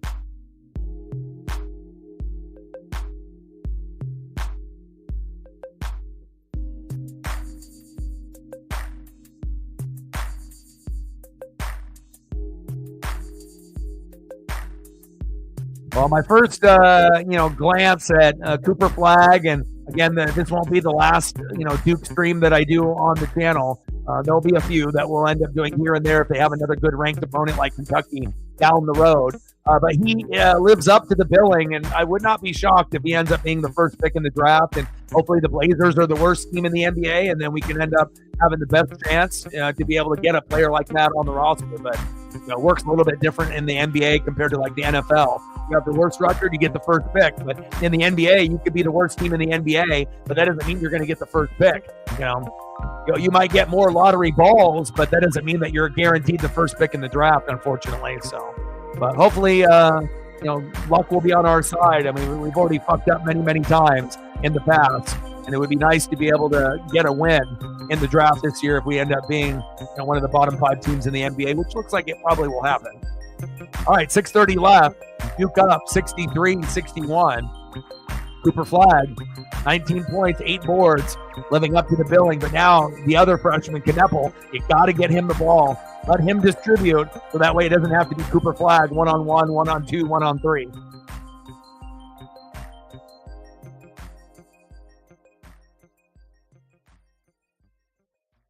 Just a little tournament that they do every year at the beginning of the year, where they typically just have 4 teams playing. And it's just a way to kind of hype up college basketball at the beginning of the season. Because obviously, college hoops isn't really going to be the most popular. It's not like college football. Only diehards of college hoops watch it typically. But if there is a superstar player like a Cooper Flag, well, it's like a Wembanyama type of guy where that this guy's going to be picked, probably first overall. And that's the reason that I decided to do this over the Kraken, just because of this phenom player. Now, if we didn't have a phenom player, then I would have done the Kraken. So, but sometimes, when you have superstars, you want to be able to kind of look firsthand to see, are they overrated, or do they actually deserve all of the love and pub that they're getting from the media and the fans? And he is 100% the real deal. And this is crazy to think that he's only 17 years old. Wild.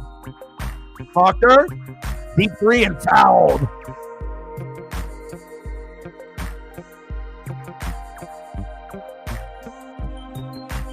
But yeah, this is a hell of a lot better than any NBA game, I'll tell you that. Foul on Garrison. Let's see if that's a 3. Oh yeah, definitely a 3. 3 free throws, baby.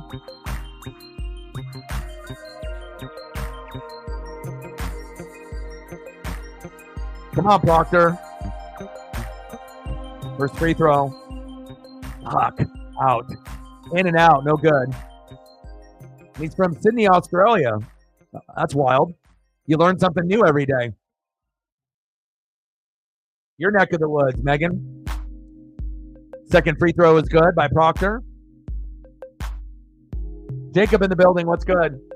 Yeah, but the only reason you're watching is because the Cavs are like the only team that is worth watching in the NBA, and the team is undefeated.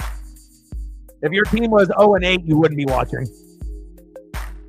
65-61 Duke. You're the exception, Jacob.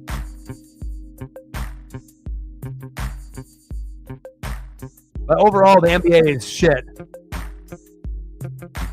I mean, there's only 2 teams in the East that have a winning record. You tell me if that's a good product. Terrible. Western Conference is much stronger than the East. The East is a bunch of shit. I mean, how can you be this far into the season and only have 2 teams above 500? Terrible. Tell me how I know, because I look and I read and I see things.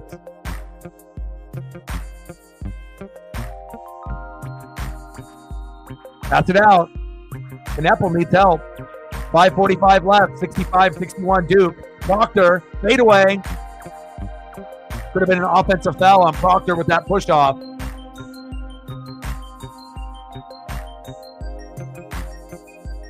Carr with that defensive rebound. 3 is good. Oh, my. Kerr with the 3. 65-64. The stash from the past strikes again. Duke only up by 1. Kentucky on an 11-4 run in the last 4 minutes. Rejected. Wow. Wildcats, they got something cooking. Garrison with the big block. Oh my, another deep 3. And that was like a Steph Curry 3. Kerr got a little too excited with that stash. 65-64 Blue Devils.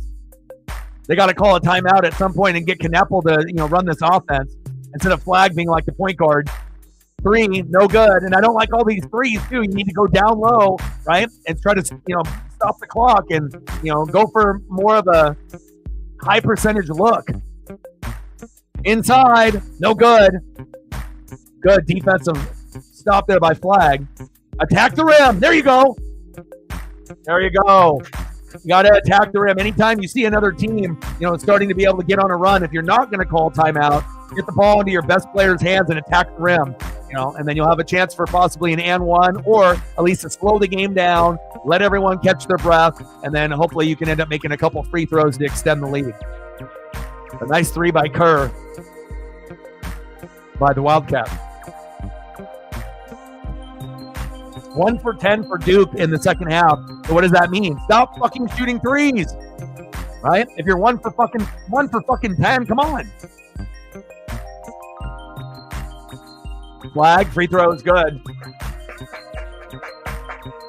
Hell yeah, baby. Double-double. Exactly what I wanted. 20 points, 10 boards. Let's go. Let's go, Cooper. Only Duke player in the last 40 years to total 50 points, 25 boards, 10-plus assists in first 3 career games. Let's go. There's a long history of amazing athletes that have gone to Duke. Free throw is good. Nice job, Cooper. And also, it's like, how often do we actually see a superstar player from fucking Maine? I love it. 67-64 Blue Devils, but Kentucky is feeling it. They should go to Carr down low if they were smart. Carr has the ball. Pump fake. There he is. Carr. And 1. Or is it offensive foul? Oh, baby. You say it, and it happens. I said, hey, give the ball to Carr. They give it to Carr. Wow. That's exactly where you need to go. Cartier, thank God we finally scored. 2-1 Blue Jackets. Can't lose to them. 67-66. This one is going down to the wire. Nice pump fake. And they got to respect, that Flag and Carr, even though it's big men, they can shoot the outside. And that was a great play. If he would have got there a little bit earlier, could have maybe drawn the charge. But now a good opportunity for that and 1 after we get off this official TV timeout to see if Carr can make the free throw and tie the game up, which I assume he will. Man, this one is really going down to the wire. Let's go.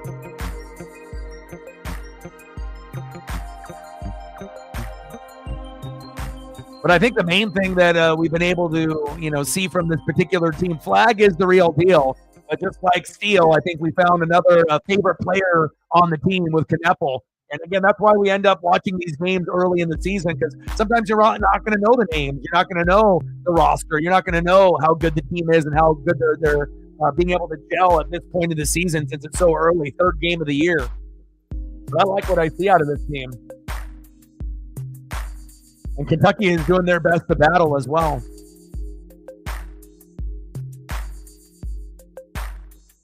And I like Butler and I like Carr on Kentucky. They got a couple dogs over there as well.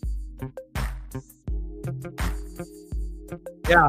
I mean, again, once you start going, 1 for 7, 1 for 8, 1 for 9, you got to be able to understand how basketball works, and if you keep shooting threes like that, you're just letting the other team come back into the game, and it's not like they're going to go and shoot threes the same type of, amount of times as, Duke is. So hopefully they'll be able to clean that up. But, you probably, if Duke was smart, I wouldn't be looking at too many threes the rest of the game.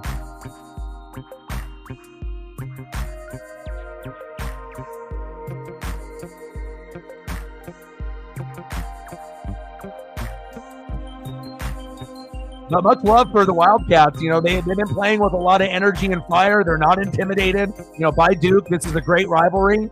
Duke and Kentucky, something I used to watch when I was a kid. Bobby Hurley and Christian Laettner, Jamal Mashburn.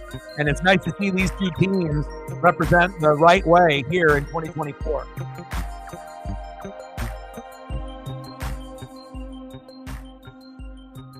Let's go, baby. Like, sub, donate, comment, share. If you haven't smashed that like button yet, please do.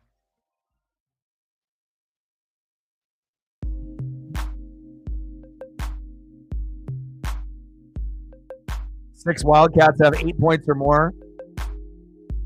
But Flag, Kneppel, Carr, Williams. It's a battle on both sides.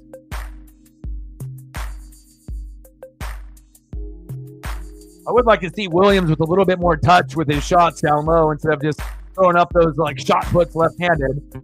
Oh, Malawak is back. They ended up giving him something. And this might be the difference in the game now since you got the big man back for the Blue Devils. Free throw is good. Carr ties it up. Here we go. 67-67, and this is the reason why I did this game. I had a feeling it could come down to the wire. Flag. Off the glass, no good. Malawak. Wow. Owe and Malawak going at it. Kentucky has an opportunity to take the lead for the first time. And it looked like the ball got hit out of Malawak's hands, but, you know, it is what it is.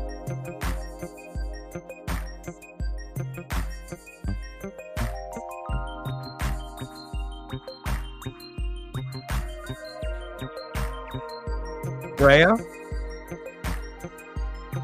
Pump fake at the top of the key. Wide open in the corner for three. No good. Good board there by Flag and the Blue Devils. Good defensive board by Flag. Flag at the top of the key. Give it to Kneppel, baby. Oh, he slips and falls down.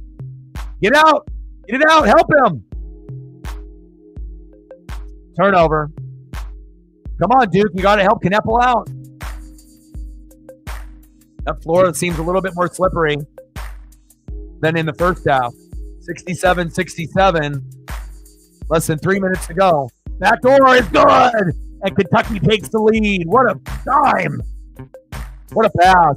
First lead since 24-23. Owe from the layup from Andrew Carr.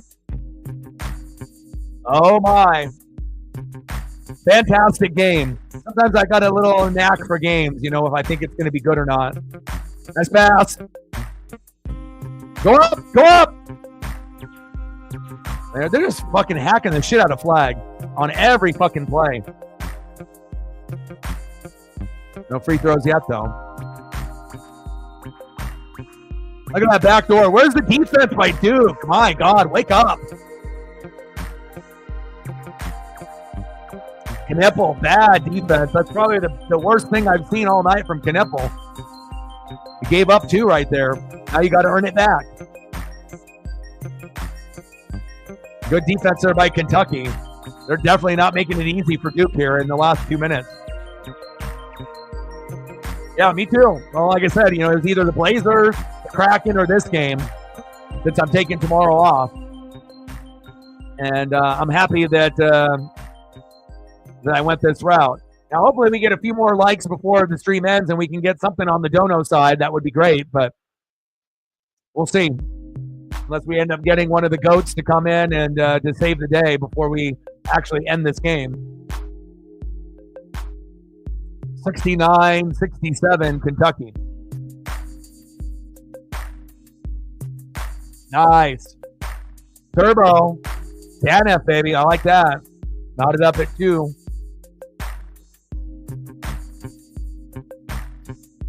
Heck yeah. Release the Kraken. Defend the deep. Gotta win.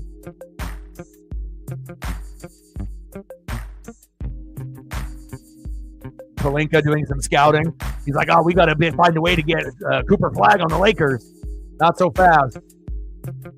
You guys can stick with Bronny. Blazers need Flag. Let's go.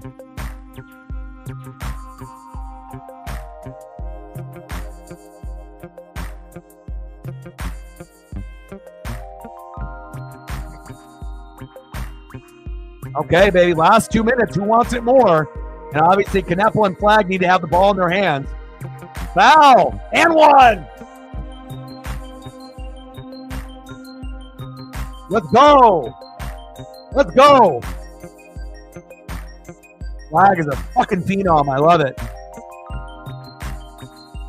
I mean, he gets fouled on every fucking play.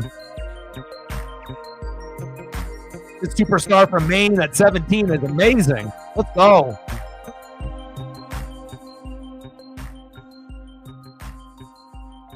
Yeah, they won't. No, the Lakers aren't going to be able to get Flag. I mean, Flag's going to be the first pick in the draft, so.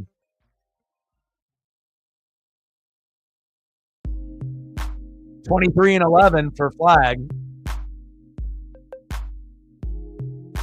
And he's made every minute of this game enjoyable. Free throw is good.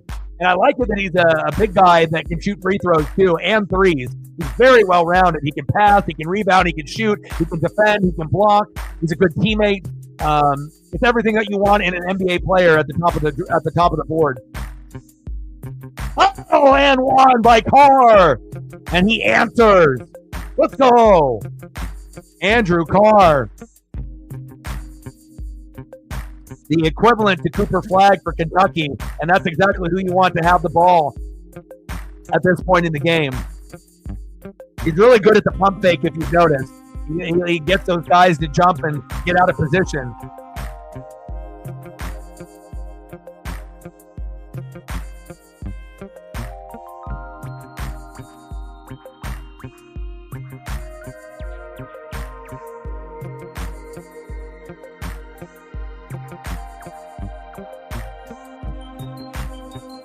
Carr, free throw is good. Carr's pretty good too at the free throw line as well for a big man. I love it. The last thing that you want is Zia, like a Shaquille O'Neal out there that can't even touch the rim. All right, Kentucky up by 2. Flag. Butler with a good defense there by the Wildcats. Kneppel and Flag, a little two-man game here. Let's go.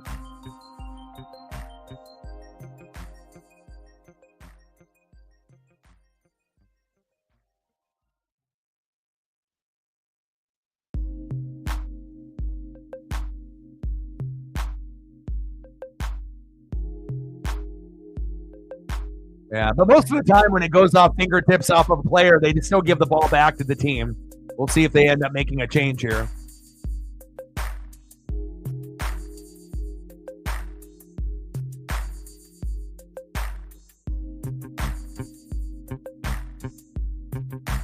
Yeah, but when that play happens, 9 times out of 10, they give the ball back to the offense.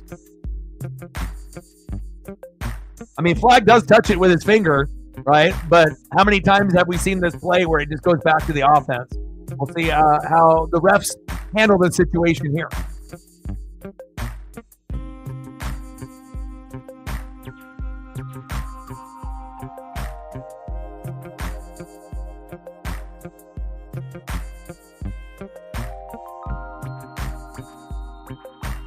Oh my, thank you so much. I appreciate you. I know college basketball isn't your thing, but I thank you so much. 3-2 Kraken and Turbo with a double. Thank you so much for making this stream successful. Stacks on stacks, racks on racks, a little cactus jack bang bang. Thank you so much. I appreciate you very, very much. And I appreciate the Kraken for making a big, big comeback. So that way that we can have a dono and some excitement like that, especially being down 2-0. The Kraken with 3 straight goals to make it 3-2. Thank you so much.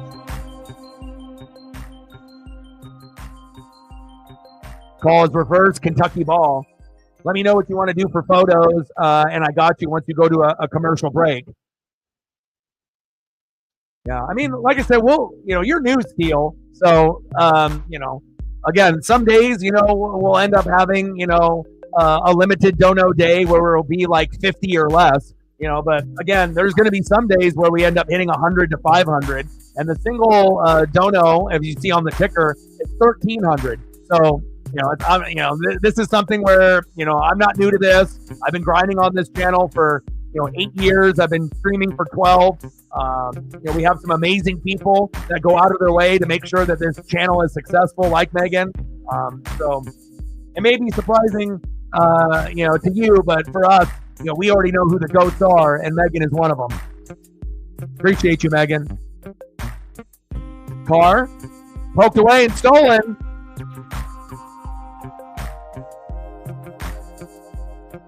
Garrison with the foul. Thank you so much, Megan. I appreciate you. I got you. And then with the usual, where do you want to start off with? You got a particular person you want to start off with? You want to do Kraken photos as well? Instead of just going from Anson to the regular photos and Stefan and but you let me know. I can do a mixture of a little bit of everything. And then obviously once the game ends, I can sprinkle in some photos too, since we have this game is still kind of not really in between a commercial break. 1-1. Missed free throw. Offensive board. Unbelievable. Duke. Flag. And good. Wow. 72-72. What an offensive board and putback by Duke after they ended up getting the turnover. When it went off Flag's finger, Kentucky could not capitalize, and we have less than a minute to go. What a game. What a Megan. What a Kentucky-Duke rivalry. Let's go. Thank you for making this day successful, Megan. I really, really, really appreciate you for doing that. Oh, deep three rejected. Kerr again. In and out, no good. And Foster. Wow, this game is crazy. Less than 30 seconds to go. 72-72, Duke and Kentucky. And a timeout. All right, now I can throw up a few photos here for Megan and her generosity. Thank you so much. Megan coming out with the electric dono. Thank you so much.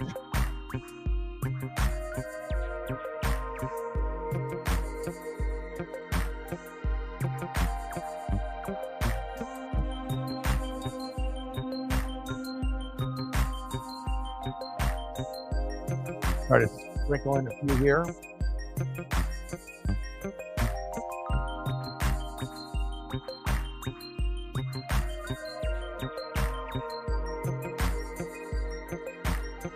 And this is definitely a stream where we could have ended up at like a 0 or like a 1. So for you to do that really means a lot to me. Thank you so much.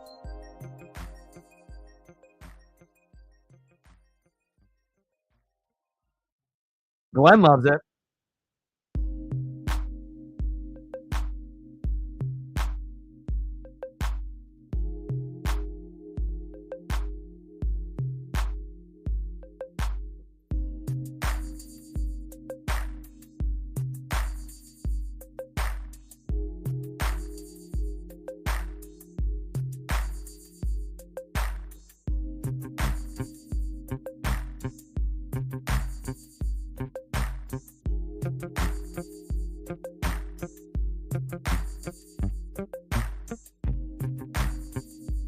Appreciate you so much. 72-72. What a game. What a Megan. We're very thankful to have someone like you a part of the channel. You and Reflect and Captain Oreo and a lot of the regulars that hold it down. Thank you so much.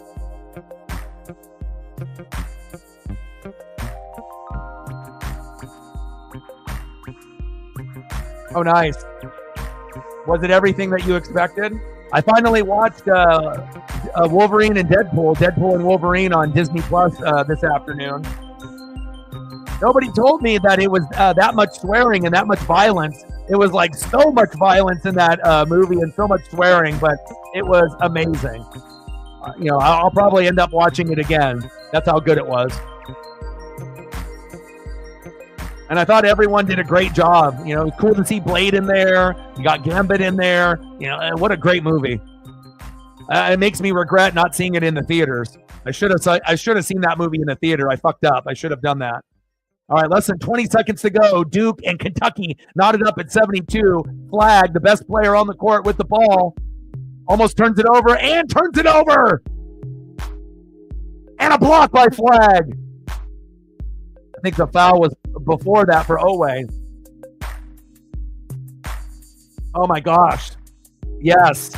I loved it. I mean, so many of those characters in that movie were incredible. And like, I mean, I saw like little trailers and teasers, but I tried not to, cheat myself out of the experience of seeing something for the first time. Same thing with like the Penguin.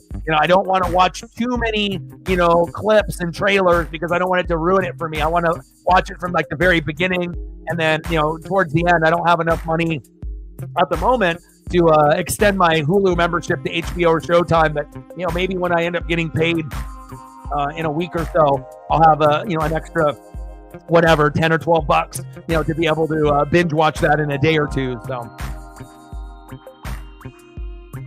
they're making a Gambit, are they? Heck yeah.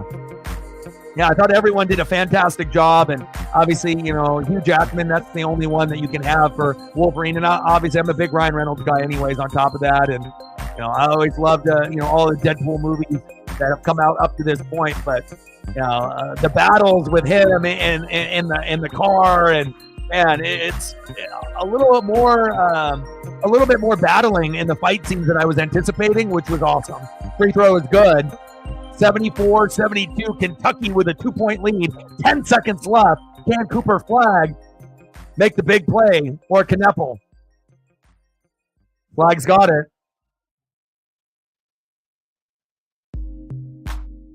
Oh my, Flag with a turnover. And that might be it for Duke. Wow. Looks like Duke is going to lose. Unbelievable. And that's why sometimes when you try to do a little bit too much, as a freshman and as the star player, sometimes you'll end up, stepping on the line or, going out of bounds. Oh my. Yeah, I thought Channing Tatum did a good job. I thought the representation was pretty good, and the accent. Obviously, his foot went out. Oh my God. And I know that him and Zoe Kravitz, they ended up breaking up and whatnot. And I saw some people online saying that maybe he couldn't stop talking like Gambit, and that was the reason why the breakup happened. Obviously, they were joking, but I definitely loved that part of the movie too. He snorted the Pepsi out. Yeah, the car fight scene. I was not expecting that. I had to pause it and catch my breath a little bit. And I was like, wow, they are really going at each other. And obviously, the initial fight scene at the beginning of the movie too, when he's doing his little dance thing with the NSYNC with the bye, bye, bye, and the weapons and the blood and just the overall movie itself, incredible. Loved it. Yeah, at one point the Flag's foot, was out. But obviously, when you're a big guy like that, that's a problem that you're going to face sometimes when you got long arms and long legs, and if they try to steal the basketball and you're scrambling towards that sideline and baseline.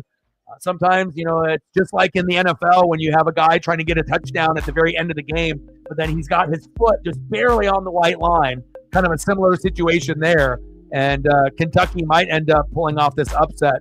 74-72 Wildcats. Wow.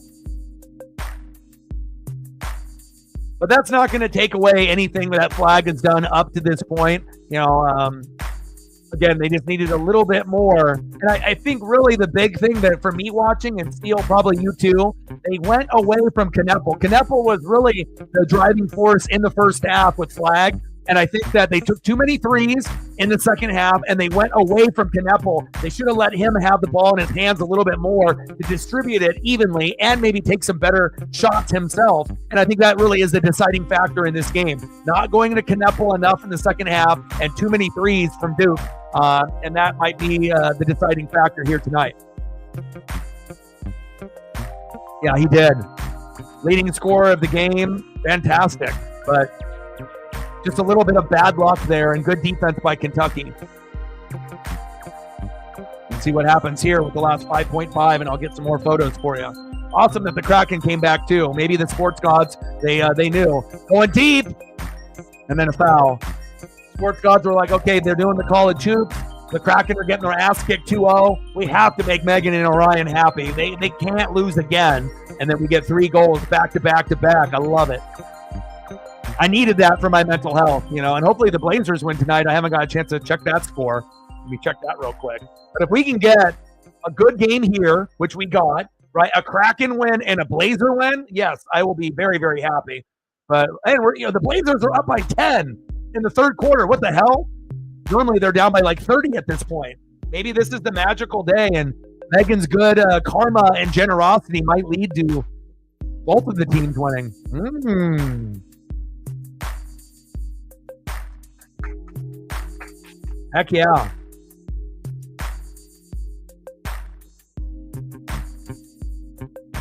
And they always teach you this right here just to go deep. This is like, not only in, middle school, high school, college, NBA, that particular, outlet play is practiced by every team. You just chuck it deep, and then hopefully that the player, isn't that fast, and then they get caught behind a little bit, and that's exactly what happened. Yes, hats off to Kentucky. Like I said, I had a feeling that the game would be pretty close. 5.1 seconds left. And I think based on watching this game, both teams are underrated. I think Duke might be, a top 4 team, but we'll see, the rankings and the rest of the teams play. And Kentucky looks better than a 19. They look like a top 10 or top 15 team. And obviously, if they end up winning this game against Duke, yeah, you're going to be going up in the rankings. And I'm not sure how many spots Duke will fall, because I still think that they're a solid team. It's just, too many threes. They went away from Kneppel, and they'll have to learn that Kneppel needs to be the driving force with the ball in his hands in the second half.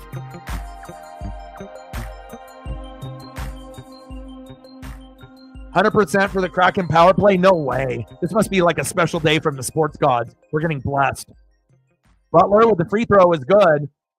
75, 72, and with one more free throw, this game is over, essentially. Man, these Kentucky fans are riled up. They're into this. Captain with a 5-er.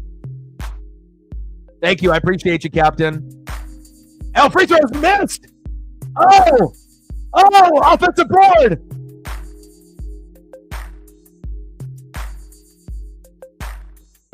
Oh my God, missed free throw, and then Duke couldn't even get the board. Unbelievable effort by Kentucky. Thank you, Captain. I mean, any stream that we do, essentially, we never want to have a 0 on any single stream. The likes, the subs, the views, those are going to vary. But no matter what we do, the last thing that we want to do, whether it's basketball, baseball, football, we never want to be at a 0. We want to be at least at $1 minimum. That way you at least feel appreciated for the work put in. And thankfully, by the 2 Hawks fans, in the building, showing that love. Captain with a 5-er, Megan with a hundo. Thank you to the 2 of you. Free throw is good. And that is it. Wow. Final score, 77-72 Kentucky, and this one lived up to the billing. I feel bad for Cooper Flagg, but it's a team game. Unbelievable. Wow. All right, let's get some Duke lost. Yeah. Duke, they were in control this whole game, but they shot way too many threes. At one point, they were 1 for 10 in the second half. That was a problem. Their second best player, Kneppel, wasn't getting the ball like he did in the first half, and that was really the difference in this game. Anything else, Steele, that you noticed in the second half that made Duke lose? I mean, Kentucky's defense was better. The rebounding was better. They didn't, get the ball in Kneppel's hands. They didn't take as many, kind of bad look threes as Duke did. So really, it was a story of 2 halves. Duke won the first half, but Kentucky was the better team in the second half, and they ended up winning by 5. Wow, unbelievable! What a game! Nice.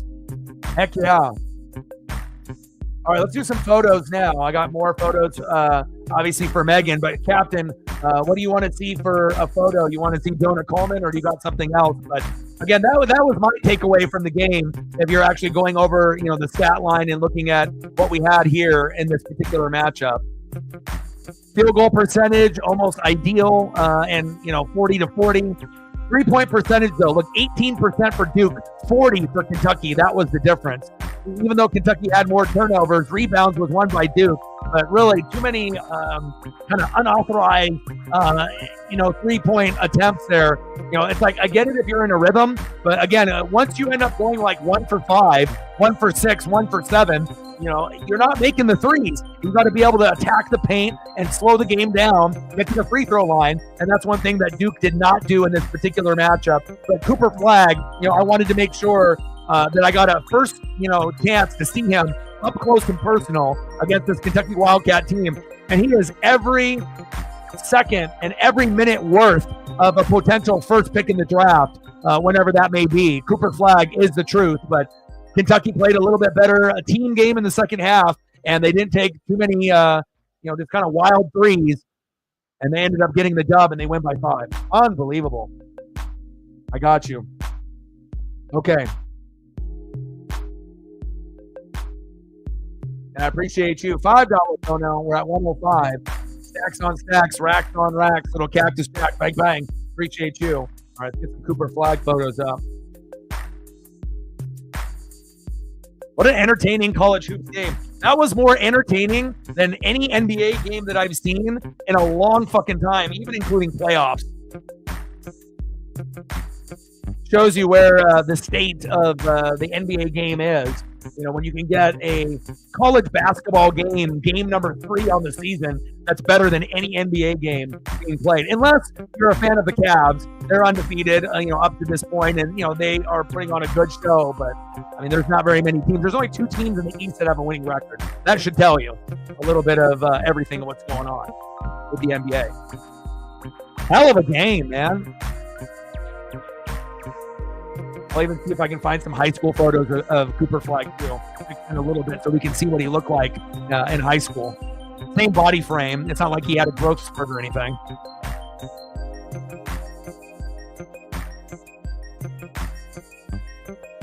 But Flagg, three turnovers and the 2 lost possessions was a killer.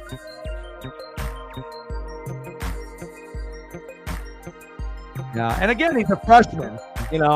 So again, sometimes mistakes are going to be made, and that'll be a good learning experience for Cooper Flagg. But he definitely was the best player on the floor for sure. 28 points, 12 boards. Guy's a monster. And this won't be the last time that I do a Duke game. I definitely want to be able to see more out of Cooper Flagg. Again, you don't see phenoms that often in college hoops. We saw, obviously, Victor Wembanyama come into the NBA and do big things. And, we've seen Zion Williamson from Duke and Banchero come from Duke. And now we have another one. We have a third one. First it was Zion Williamson. Then it was Paolo Banchero, on the Magic. And then now we have Cooper Flagg. I love it.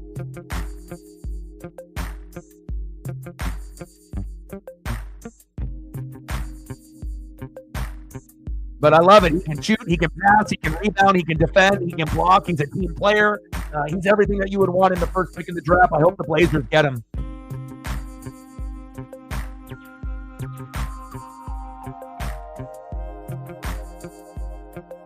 And plus, you got 3 freshmen on Duke. They're so raw. You got guys that are 17, 18 years old. So for a kid to be 17 and one of the best players in the world already, that already says something about, the coaching and just his overall ability. Hell of a game.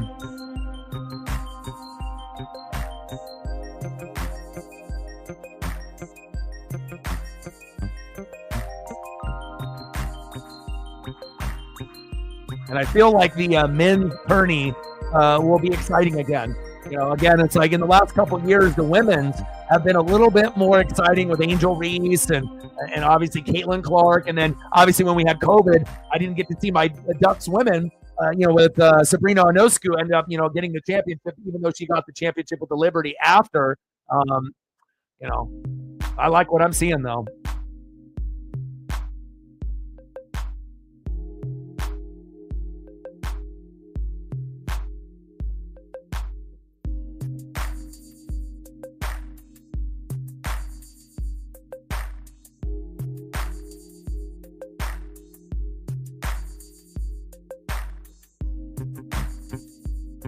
All right, let's get some more photos here from Megan. I hope you enjoyed those ones, Steele.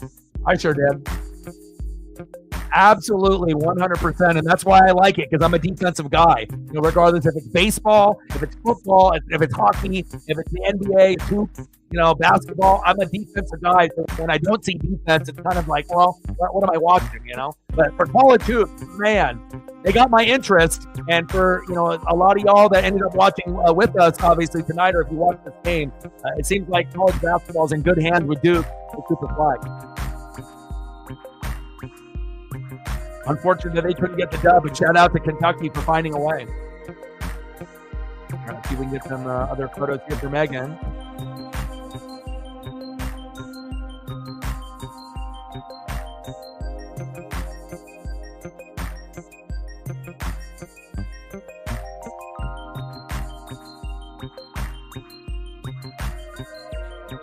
False. I don't think he's only good at the pick and roll. I don't know what game you're watching.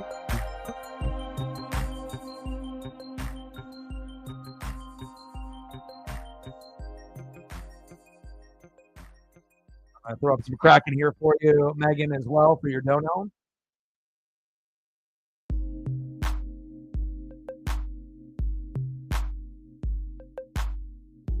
We'll go with some throwback photos too.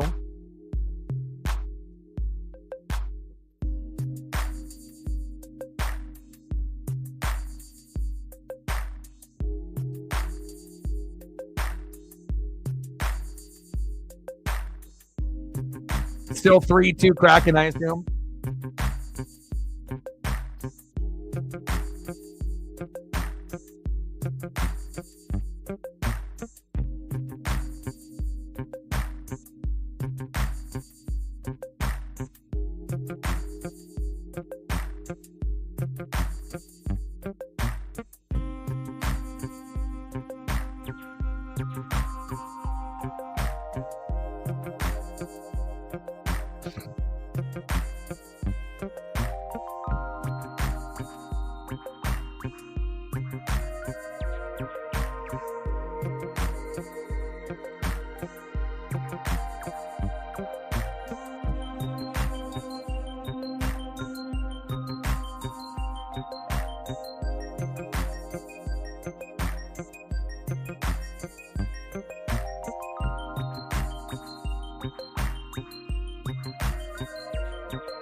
Go off this real quick.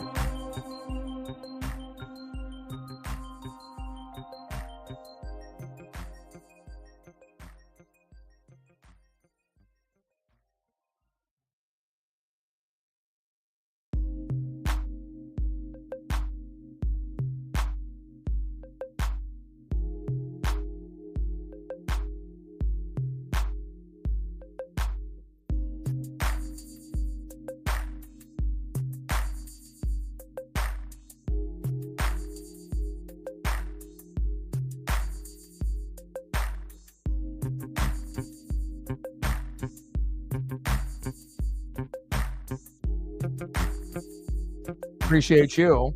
Anything else that you can think of off the top of your head that you want to be able to see?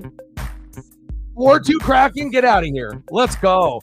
Being down 2-0 and then rifling off 4. I kind of feel like the sports gods, they did this for us here tonight.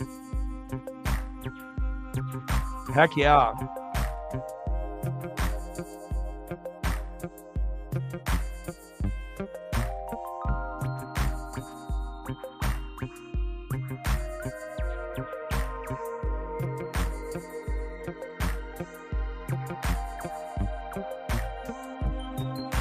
I'm just going through a lot of your favorites here, and then I got to be able to take Paisley on a long walk. Hopefully we don't get rained on too bad here in Oregon. And again, we'll have tomorrow off, and then after that, we're going to end up doing the Commandos versus the Eagles on Thursday night. Then we're going to do the Huskies at home against the Bruins on Friday. Then we'll do Ducks and Wisconsin Badgers on Saturday. Sunday, we're going to do Sunday Night Football, which will be the Chargers matching up against the Bengals with Burrow and Herbert, which will be must-see TV. And then after that, we're going to do probably the matchup that's going to be probably not as good as the others, where it'll be the Cowboys versus the Texans. but we're going to have football for 5 days straight, Thursday, Friday, Saturday, Sunday, Monday. But it was nice to be able to do something a little bit different here today. And Captain Oreo and Megan made it a fantastic stream here right at the end. Thank you so much. You always want to make sure you feel appreciated for the time that's put in with the work that's put in. So thank you.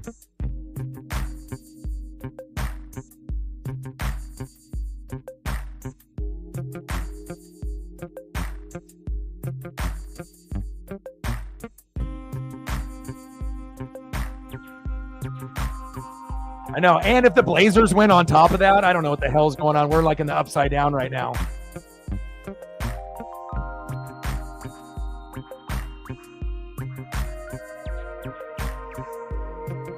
Yeah, Steele, anything that you want to see based on you got any type of favorites of something that you want to see before I got to go?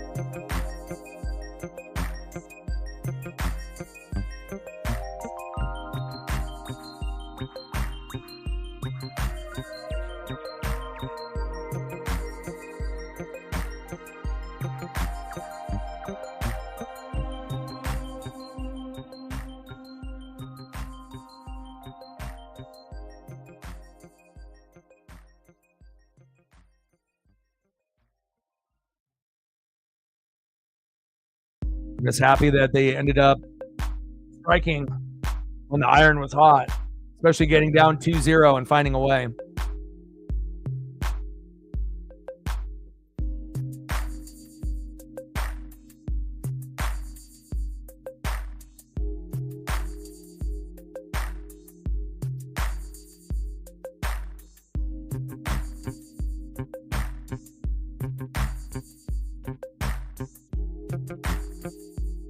Oh, I hear Paisley.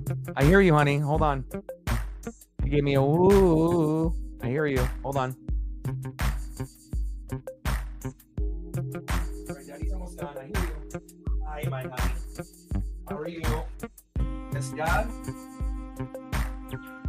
Miss Dad? Dad misses you. I'm almost done. I got to take care of everybody here first.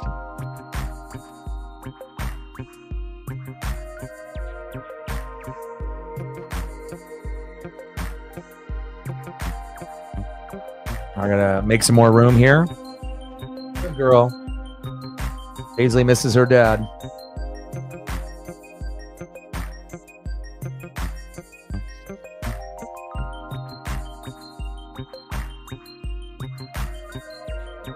All right, give me one sec.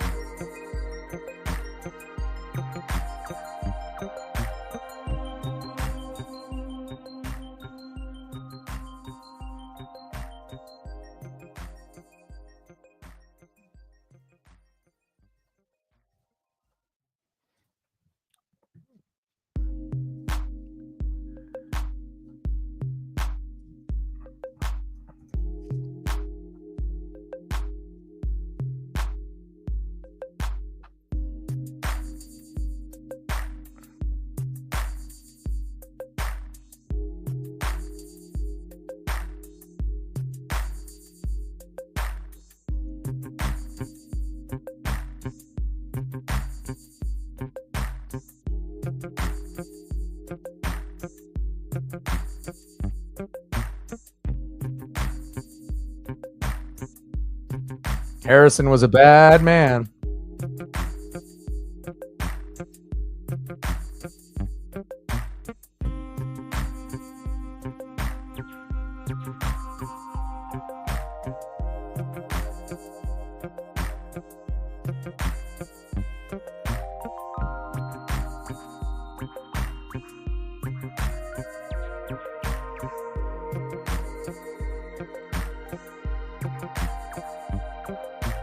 Man, what a game. Final score, Kentucky Wildcats 77, Duke Blue Devils 72. And that lived up to the billing.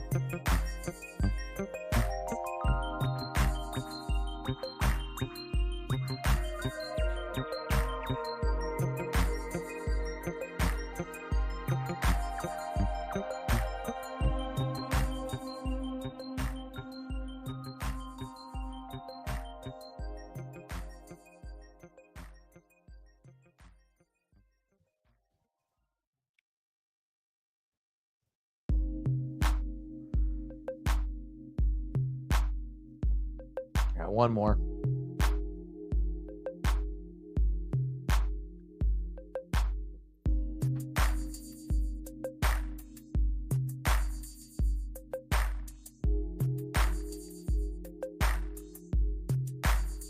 Yeah, man. It's like you really appreciate, the players that you had, from back in the day. And sometimes, certain guys are, once in a generation, and you're not going to see another guy like that either for a very, very long time or maybe never, I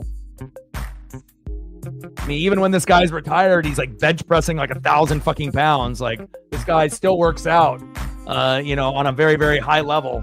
Regardless if he's in the NFL now or not. But I hope you enjoyed those. Anything else? Appreciate it. Steele with his first dono to the channel. $5 holla. Thank you so much for joining the dono party. Your first dono to the channel. Congratulations, and thank you so much for not only joining the channel, and we already knew you were going to be a good fit, but obviously the biggest thing that you can do for any full-time streamer, liking, subbing, donating, commenting, but obviously the donating is like the ultimate honor that you can do for someone that's doing this as a full-time job. And thank you so much. Stacks on stacks, racks on racks, a little Cactus Jack bang bang, and hopefully that won't be the last time, and I'll be able to earn a few more from you in the future. Thank you so much. Appreciate you. Steele with a $5, Captain Oreo with a $5, Megan with a hundo, and it wouldn't have happened unless Megan started it. And again, just being able to do something like that definitely it goes a long ways with me. So I appreciate the three of you guys very, very much. And also shout out to Sarah for helping out with the mod duties, since I don't actually have a lead mod full time. We have just people kind of filling in and helping when they can. So thank you, thank you, thank you. Anyone else that you want to be able to see, Steele? And anything else that you want to be able to see, Megan?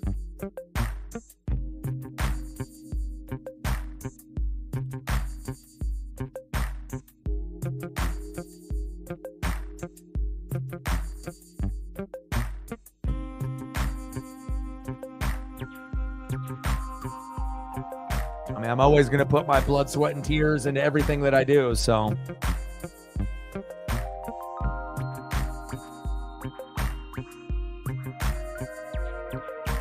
Yeah, Sarah, you got a Colt player that you want to be able to showcase, on the channel? You got somebody that you want to showcase there, either there on the Iowa side or on the Colt side?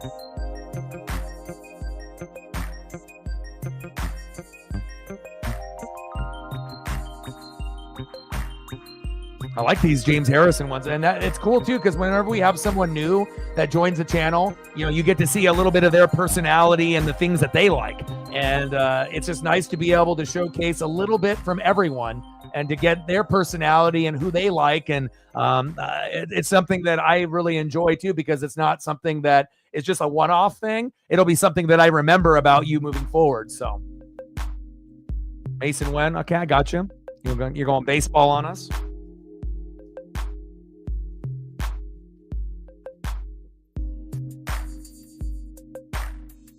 I wish baseball was starting up very soon, but, we got a little ways to wait for that.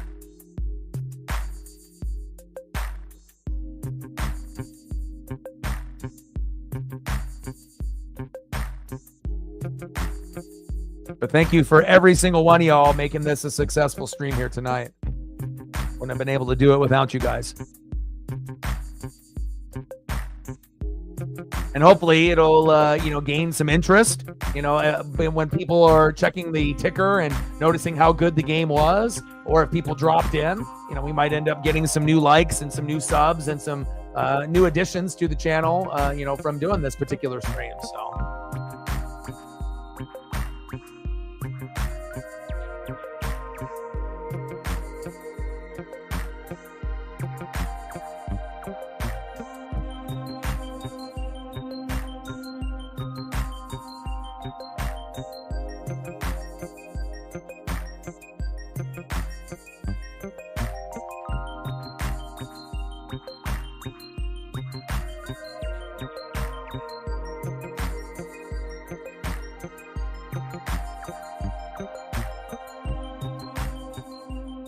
I'll cap it off with a really cool one that I just found. Little bat flip. This is a cool photo. Whoever the photographer of this one is, that's a cool photo. Throws the bat, catches the bat mid-air, and gets the photo. Kudos to that photographer. I don't know if that was Ken Griffey Jr. or Randy Johnson, but that's a hell of a job.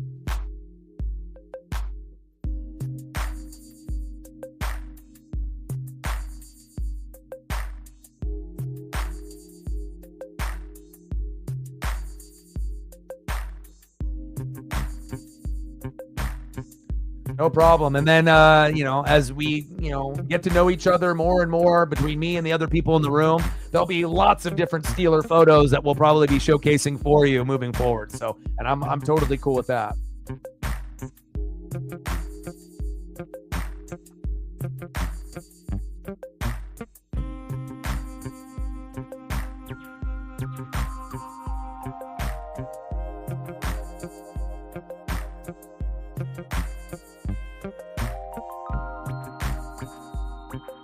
Probably stay on here for another like 3 or 4 minutes. That way we can get an even 3-hour stream. And then I got to be able to take care of Paisley. She's missing her daddy. So I'm just going to try to squeeze in as many photos as I can here for Megan in the next 3-4 minutes.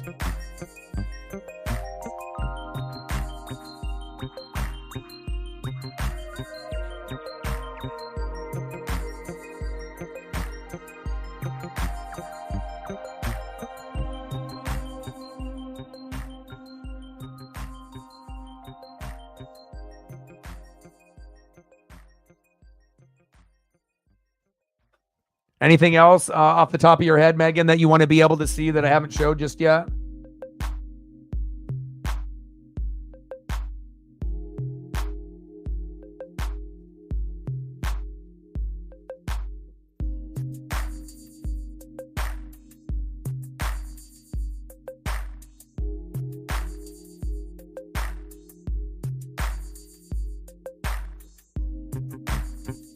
I got you.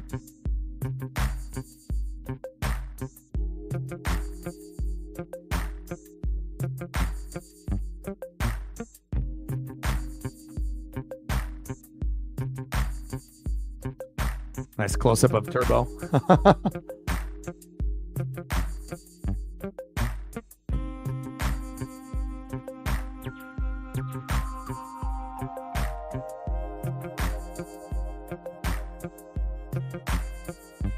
I'm almost done, Paisley.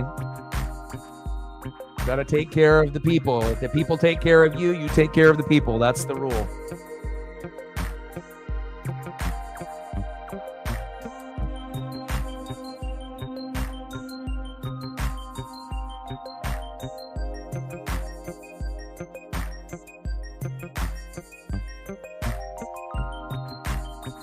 But I'm really happy I finally got a chance to see that Deadpool Wolverine. If you haven't got a chance to see it in theaters or at all, it's on Disney Plus now.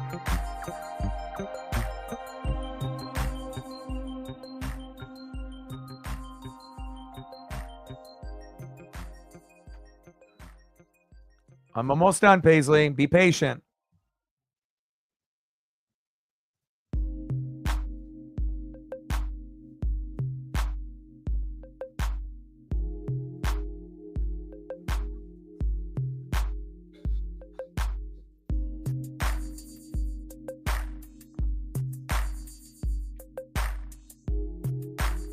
And Yellowstone's first episode was amazing. So I'm not sure if any of y'all have got a chance to watch that, but I highly recommend to get in on Yellowstone. Very, very good.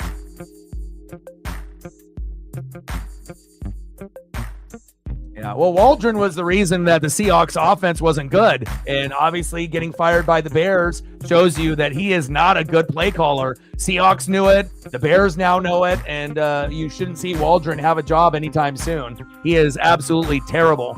And Seattle is in a much better place now. And Chicago will be in a much better place now moving forward. But they kind of fucked up Caleb's growth this year by having such a shitty offensive coordinator in Waldron.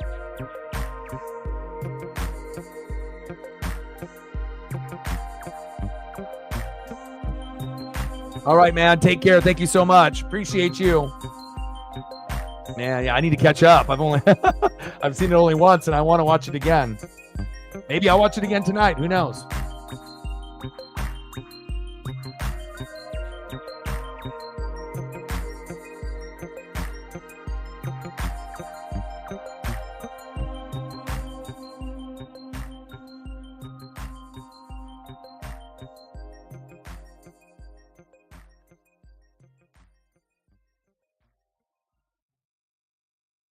All right, let's go through these one last time. And I got to take care of Paisley. Thank you so much. Again, we're going to have the day off tomorrow. And let's check to see if we got any new subs as well before I take off. All right, we're still at that same number, 20,642. But we have no stream tomorrow, and we will be live at 5 o'clock on Thursday for the Commanders and the Eagles. So that's going to be a fantastic game, one of the best Thursday night games of the year. Jaden Daniels versus Jalen Hurts. I can't wait. And I hope everyone has a great off day tomorrow, which I'm going to get caught up on some shows. Maybe My Name is Earl. Maybe a little True Blood. Maybe a little Walking Dead. Maybe something that I need to catch up on like this. There's still a few shows that I know Megan and a few of you others that I've recommended that I haven't got into just yet. But maybe tomorrow will be a time for me to be able to do that.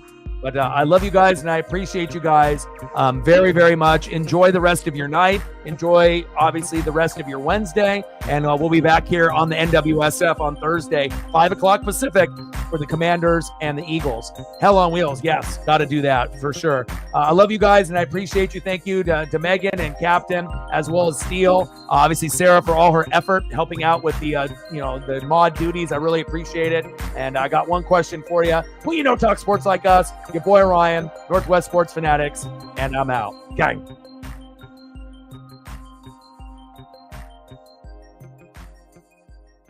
Captain, appreciate you. Megan, appreciate you. Sarah, appreciate you. All of y'all, love ya, appreciate you, and I'm out.